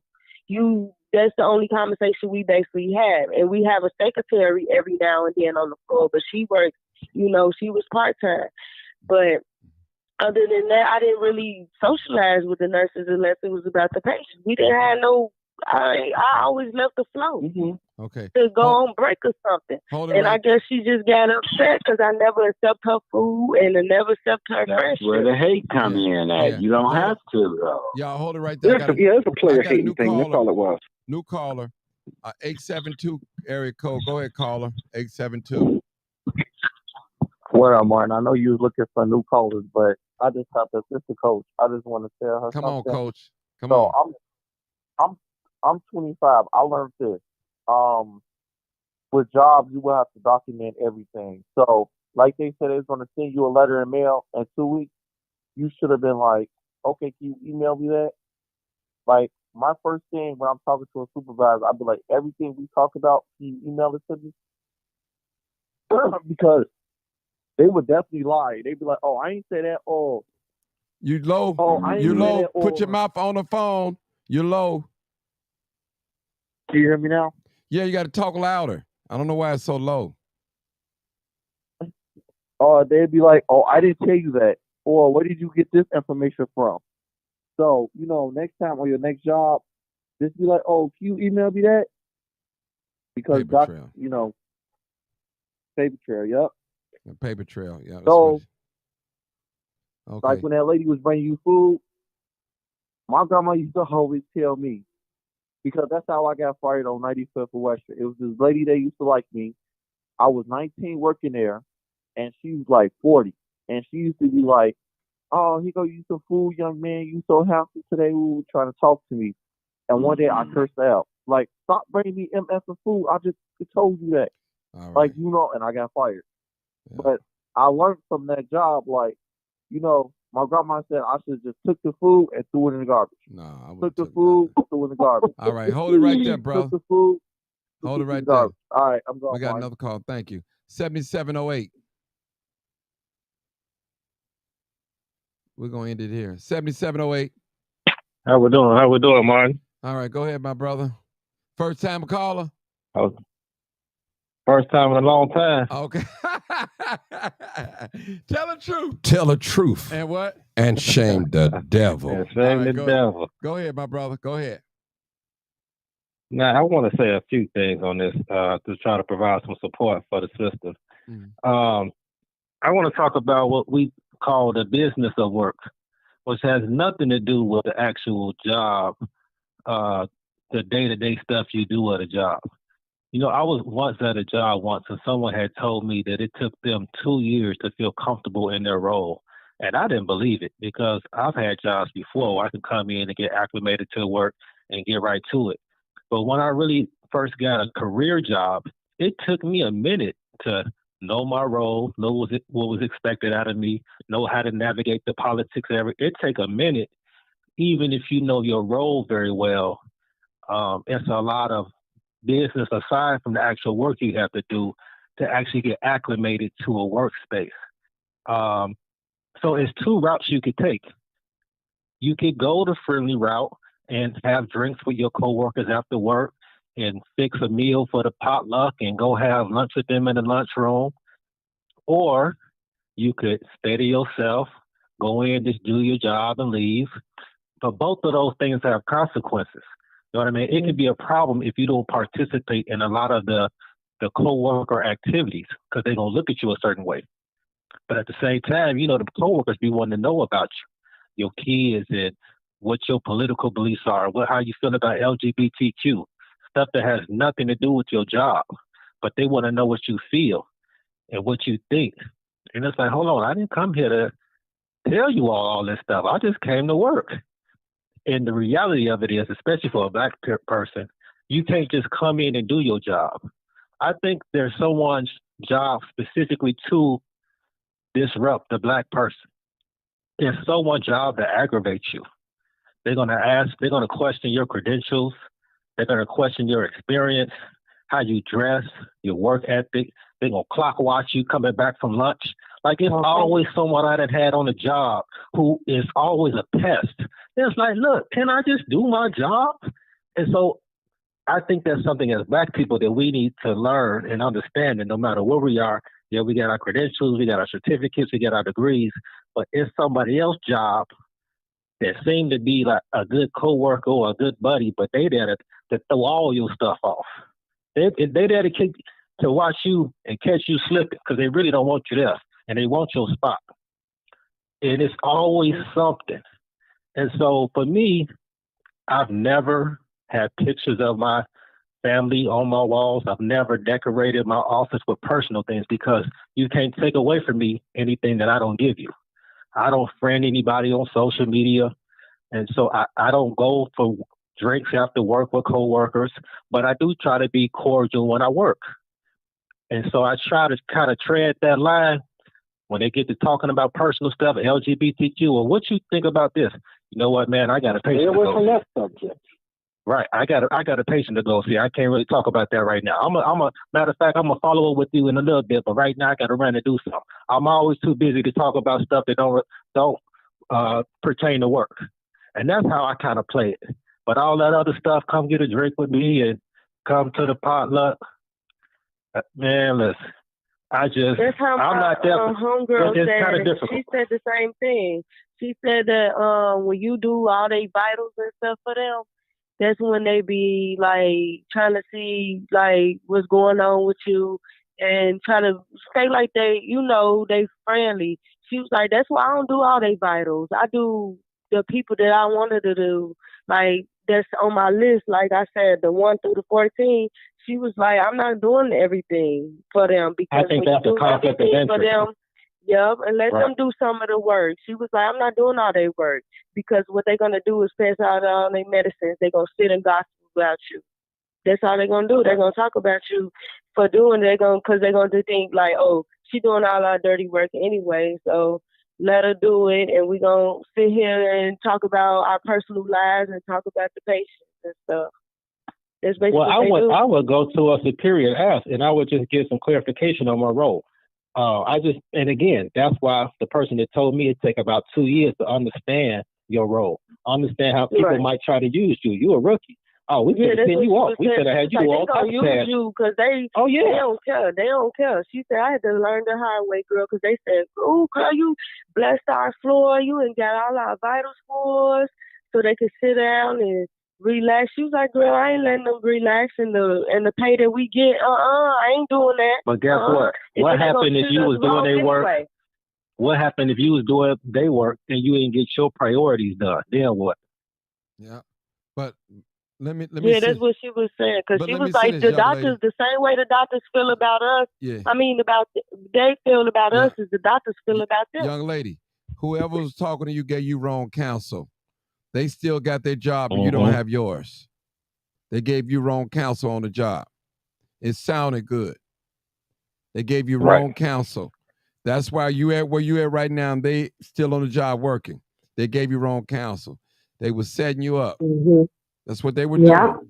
They were setting you up, young lady. I'm not trying to jump down your throat, but they gave you wrong counsel. So now you know. Right. Now you know. You know, because, you know, in CNA, they don't even want you working in the hospital until you work in a nursing home for at least about a year. Then they hire you at the hospital. Right. The hospital wants you to have 1 year experience. Thought I ain't know nothing about it, but I know a little something about it. And I ain't Googled that either. I didn't Google that either. But so now you know. So all the people that was telling you what they ain't gonna do, what you shouldn't be doing, guess what? They got a job. You don't have a job there anymore. I'm not saying you can't get one. But you got to be careful. You know, you got to be careful. So All righty. Go ahead, Roosevelt. Yeah. So so I think that's the advice that I could give, to you. And like I said, that you don't have to be everybody's friend, but you at least have to be friendly, just to get the job done and everything. But, I'm just learning anything outside of that, just keep it strictly professional. Just like I do, like I said, whenever I take pictures or go on these jobs, I mean, I see attractive women whenever I do shoots, whether it's weddings or proms and stuff all the time. But try not to call myself like flirting with anybody, like from their family and all that other kind of stuff. I keep it strictly professional, because sometimes, especially when you do like I do and do photography, sometimes, you call yourself flirting with somebody. They'll try to get a chance to know you or act like that, they're interested in everything, just to maybe try to get a free photo shoot or some free pictures. Because sometimes if you flirt with somebody or too friendly, then they can, use whatever it is that you did to maybe get something out of you later. People is just like sneaky and everything like that. And it just doesn't seem like there's any like real people. And like I said before, that even if you do date someone on the job, keep that kind of stuff to yourself, and everyone should not have to know, that, the two of you are seeing each other, by the way you carry on at work, so you shouldn't be, if people, Roosevelt, wrong counsel.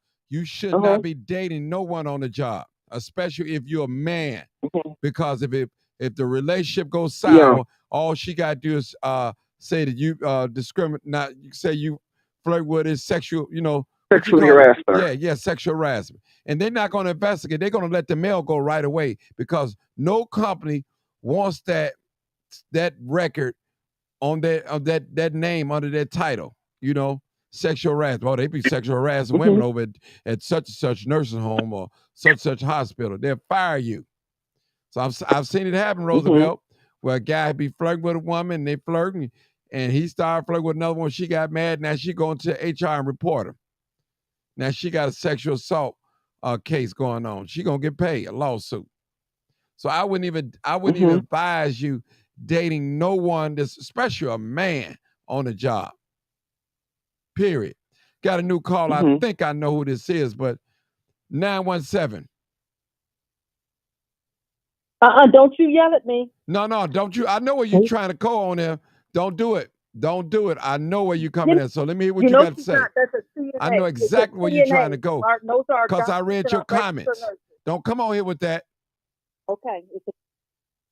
I'm about doctors and registered nurses, Martin. We need them in our hospitals, Martin. Don't let her do that, please. Tiffany, please. Have a nice day. Have a nice day. She's 30 have a nice old. day. All right. Have a nice day. Have a nice day.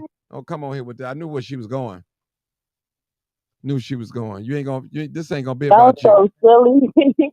No, listen. I'm not finna listen. All we trying to do is get answers here. That's it.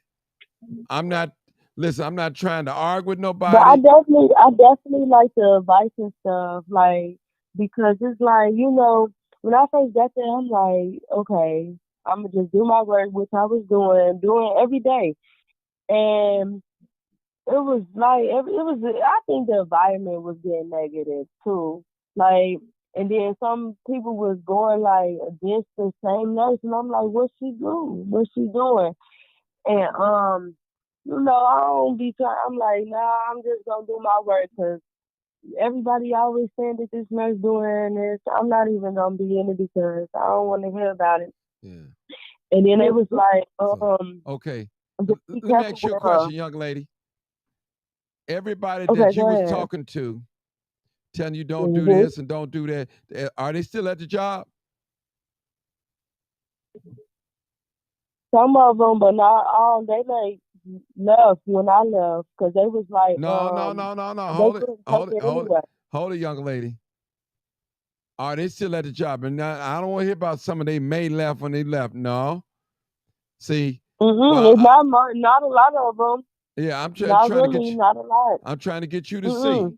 Some of them, they left before me, and some of them leaving still. Because I still got contact well, you didn't with leave. some of them. They asked you, you didn't leave. They got rid of you. Well, trying to get rid of you. So that's what I'm trying to get you. I actually, I didn't want to work with the nurse, like, and that's how I got it. Like, I mean, I was like, I'm not working with her. So I'm not. I didn't go to. I was in no call, no show. So I mean, well, you gave him your job then. If you had no call, no show, you gave him your job. They didn't fire you. You fired yourself. Right to So they didn't fire you. You fired yourself. You quit. Yeah. You did no call, no show. You can't do that on these jobs.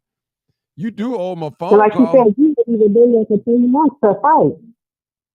Yeah, you can't, So you didn't tell me that. You didn't but like Martin said, they did set you up because you was talking to the other females about another coworker, and what they was doing was talking about you behind your back, and they was getting information that she was saying about the girl and making it seem like you said it all. That's what they did. They set you up. Mm-hmm. All right. I mean, that's it. We're not trying to come down on you, young lady. We're just trying to help you out. That's it. We're trying to help you out. That's what we're trying to do. Okay. Listen, we're going to end this conclusion. We're going to end this. I'm going to go back to you, 7708. Give us some closing words, some thoughts or whatever about the conversation. Yeah. Well, it's kind of like we were just saying, and I alluded to, it's one thing to go in and try to do your job, but understand there's going to be somebody on your job, it's their job to throw you off. And that's what makes it very difficult to be a black person in a lot of these predominantly white spaces. Because usually when we have these credentials, we be one of the only ones in our field that's in these environments. And they be trying their best. It has nothing to do with your credentials or how well you do your work. You show up on time. They're about to have zero flexibility when you mess up one time. Trying to be friendly with a young lady as a man, like Martin said, sexual harassment, all type of little stuff like that. So you got to be careful and tread very lightly when navigating these spaces and trying to befriend people. Have a backbone and stand on your principles, get in there and do your job, and try to keep your personal life separate because, again, they can't take what you don't give them. You show pictures of your kids and tell them where you live and your thoughts and beliefs on presidential election, it's over with for you. So that's all I'm going to say. What we just got to be careful when we're in these spaces. What they say on the job, never talk about religion and politics. Yeah. Okay. All right, come on, Roosevelt. And they still be trying to take you there. Yeah, come on, Roosevelt. Well, it's like what the gentleman said before and everything. Certain subjects, because I remember we used to talk about these kind of things like all the time on the job, but none of us ever fell out. But of course, this was a long time ago. But it just seems like people are just much more sensitive about that, especially when you're talking about deep topics like presidential elections and especially LGBT conversations. I mean, I try to stay away from that subject, even working for myself, because I know that the views I might have and everything, it could be different than, someone else's and all of that. And so before long or something, you say too much, even though you don't hate anybody, depending on what your thoughts or views are, somebody would say you hated someone and then put a bad word out against you, and it's just too much. So therefore, it doesn't matter whether you work for someone else or even if you're like me, trying to work for yourself. At all times, just try to keep everything as professional as possible, as much as you can. Thank you, Mr. Roosevelt. Oh, come on, 480. Go ahead. Close us out. Now I'm going to 6077. I want to say, even working in a field of a job period, like a company will give you enough rope to hold yourself, whether you talking about somebody, whether you going outside smoking and drinking on the job, they do see this. They see this shit and they jotting it down, your time management, your work ethic, your behavior, like when you get back to your desk and when you not at your desk, the things that you're supposed to be doing, are you doing your job description? Like it's documentation and they are documented and they give you enough rope to just basically hand yourself, so you have to be on your P's and Q's at the job, and the people at the job are not your friends. So, so you have to think like, okay, I'm here to put food on my table. It's okay to be cordial, like people saying hello, my weekend is okay, but you don't have to go into all your business telling your coworkers, oh, it was fine, that's it. You know what I'm saying? Like, I had a pretty good weekend. Like, that's all you got to say. It don't have to be detailed. Okay. All right, 6077. You're the last one. Yeah, Martin. So you see everybody trying to figure out my situation, but I'm not really gonna tell the real story because it's none of their business. Right. What happened?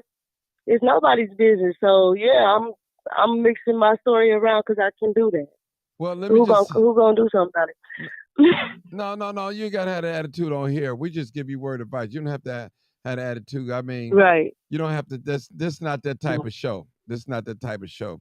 We're here to help right. you. You're a young 30-year-old. We know you're not telling us everything. Some things we just found out. You said you did. I had to. Right. But I'm just saying it just is not to jump down your throat to help you because you got to get your experience before you really get real pay. Because the hospital pay way more than the nursing homes. They pay better and good. Much better.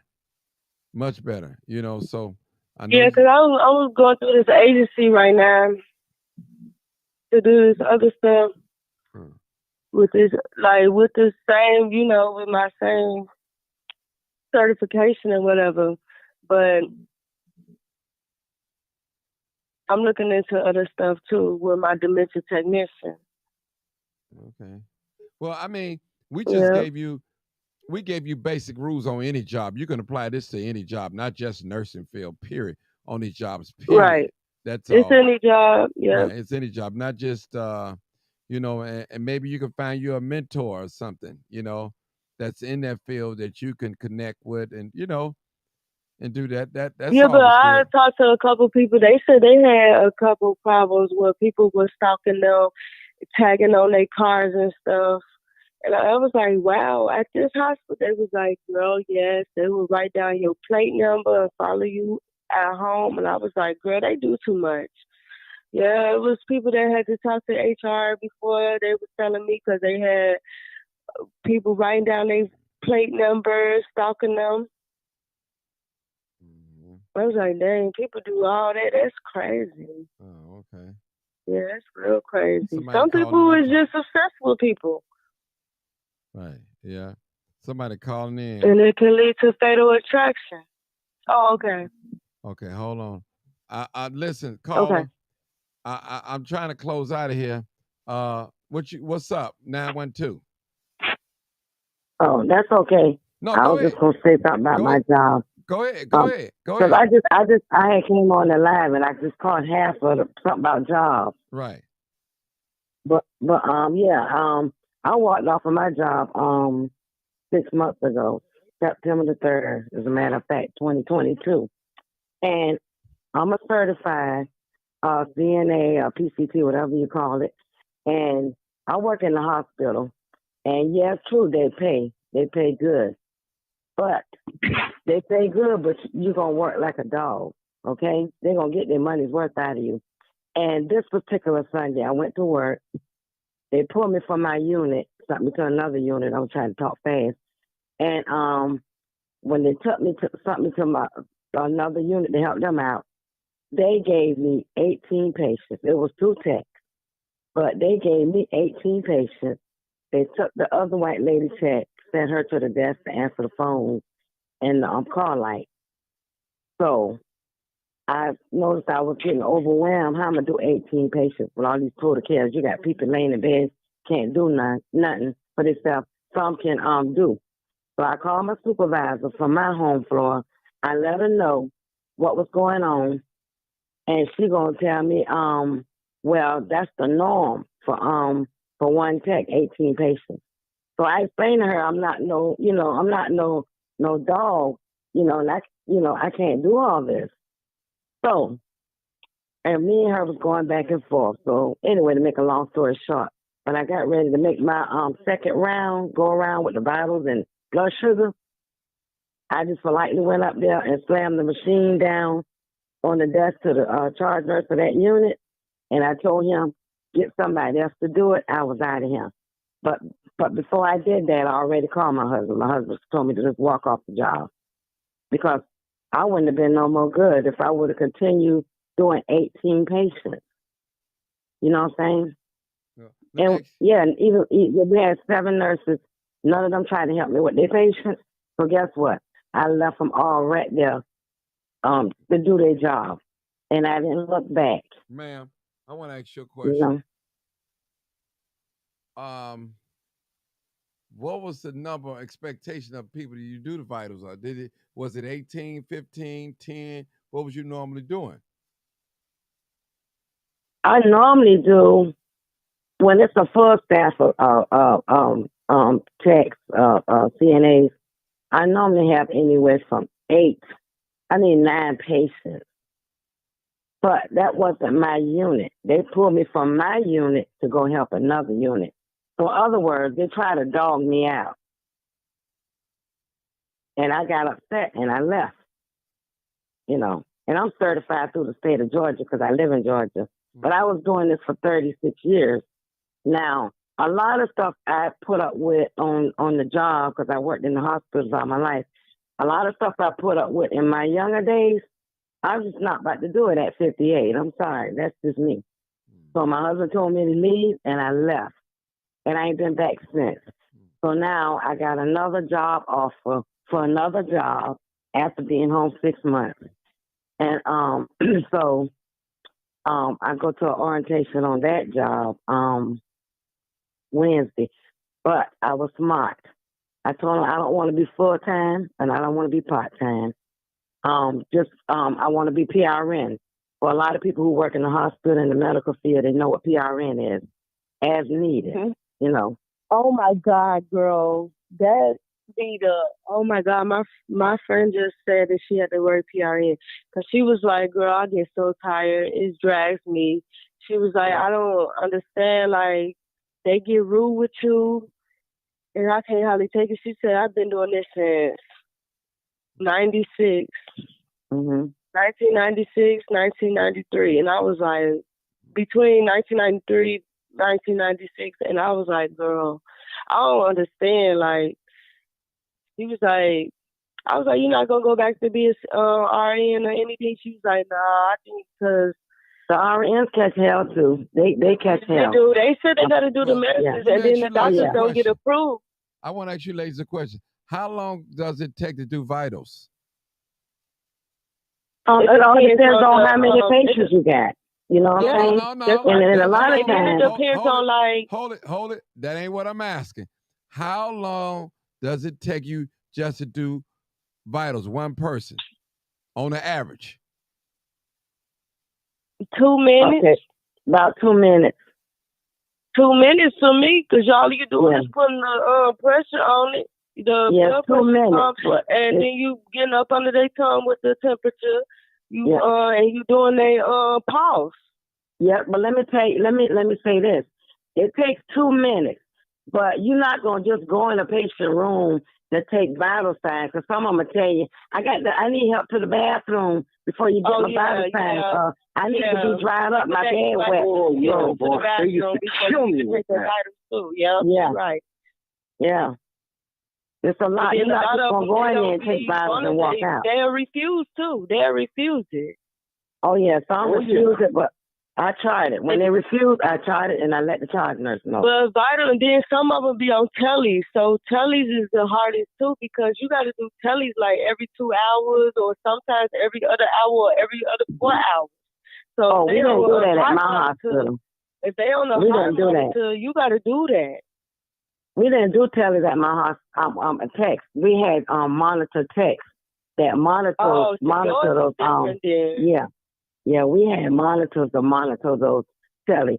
And for those who don't know what a telly is a hot monitor hooked up on your chest with these little patches, and then hook these little wire things up to your chest. And you got to be really careful when you're doing the bath too with them, because they can die if they. But you know, tellies back on. Yeah, well, when I bathe them, I take it off and I let the monitor room know I'm giving them a bath, and I wash them. And when I wash them, I put it right back on them, you know, and I let them know. A lot of people don't know that. Like I told a couple of them too. I'm like, y'all y'all not washing some of their hair, and they can get licensed stuff. Cause this lady, she was almost gonna get licensed in her hair. Okay. Wow, some of them come in the hospital with lice. All right. Some of them I've had homeless hair people. wash All right. for like 2 months. She was, I've been in the hospital for 2 months and I've had my hair washed. Ladies, we're gonna leave it. We're gonna leave it right here. I've been on here 2 hours and 4 minutes.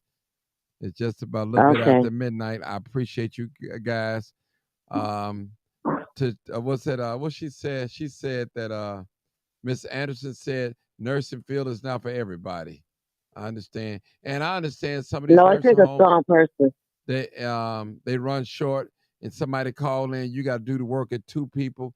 I understand that, right? Man, Oh yeah, it goes like that, and you know. All right. Well, I appreciate y'all. This is another subject for another day. Thank y'all so much for tuning in. Make sure you share the video. And I'm going to tell you, this information that we put out here today, somebody need to hear it. Somebody need to hear it, and hopefully they can learn from it. Whether 6077 made it up or fabricated the story or what and didn't tell us everything, but I guarantee you some of this information that we talked about today, it was very helpful to our listening audience. So I want to I appreciate every panel that came on here, those that spoke and hung up, and those that I had to hang up on. Appreciate you guys. You already know what it is. What is it? Live, uncut, unedited. Tell the truth. Tell the truth. And shame the devil. I don't know about y'all. I love being black. I love being black. I love being black. That's for you 480. I love being black. Peace out, everybody. Peace out.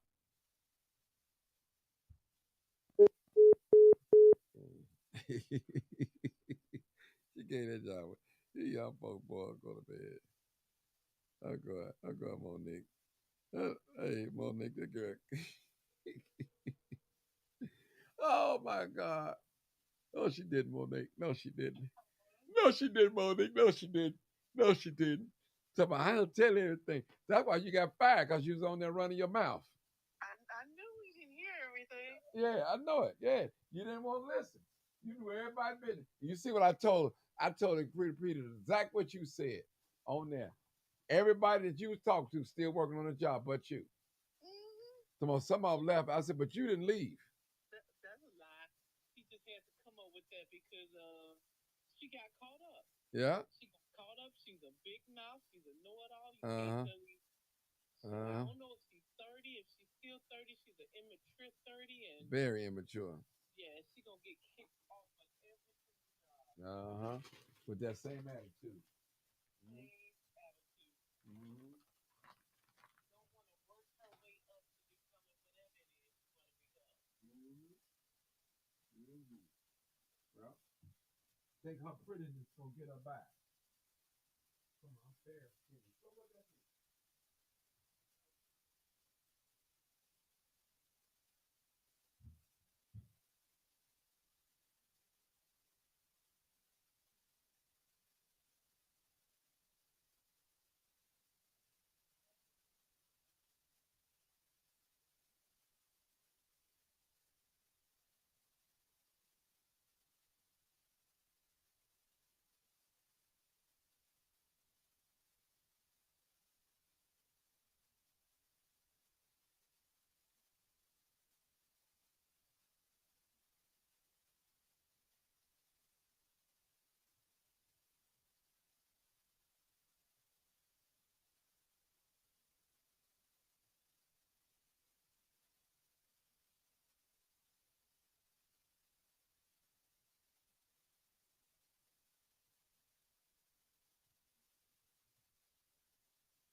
I told her, I said,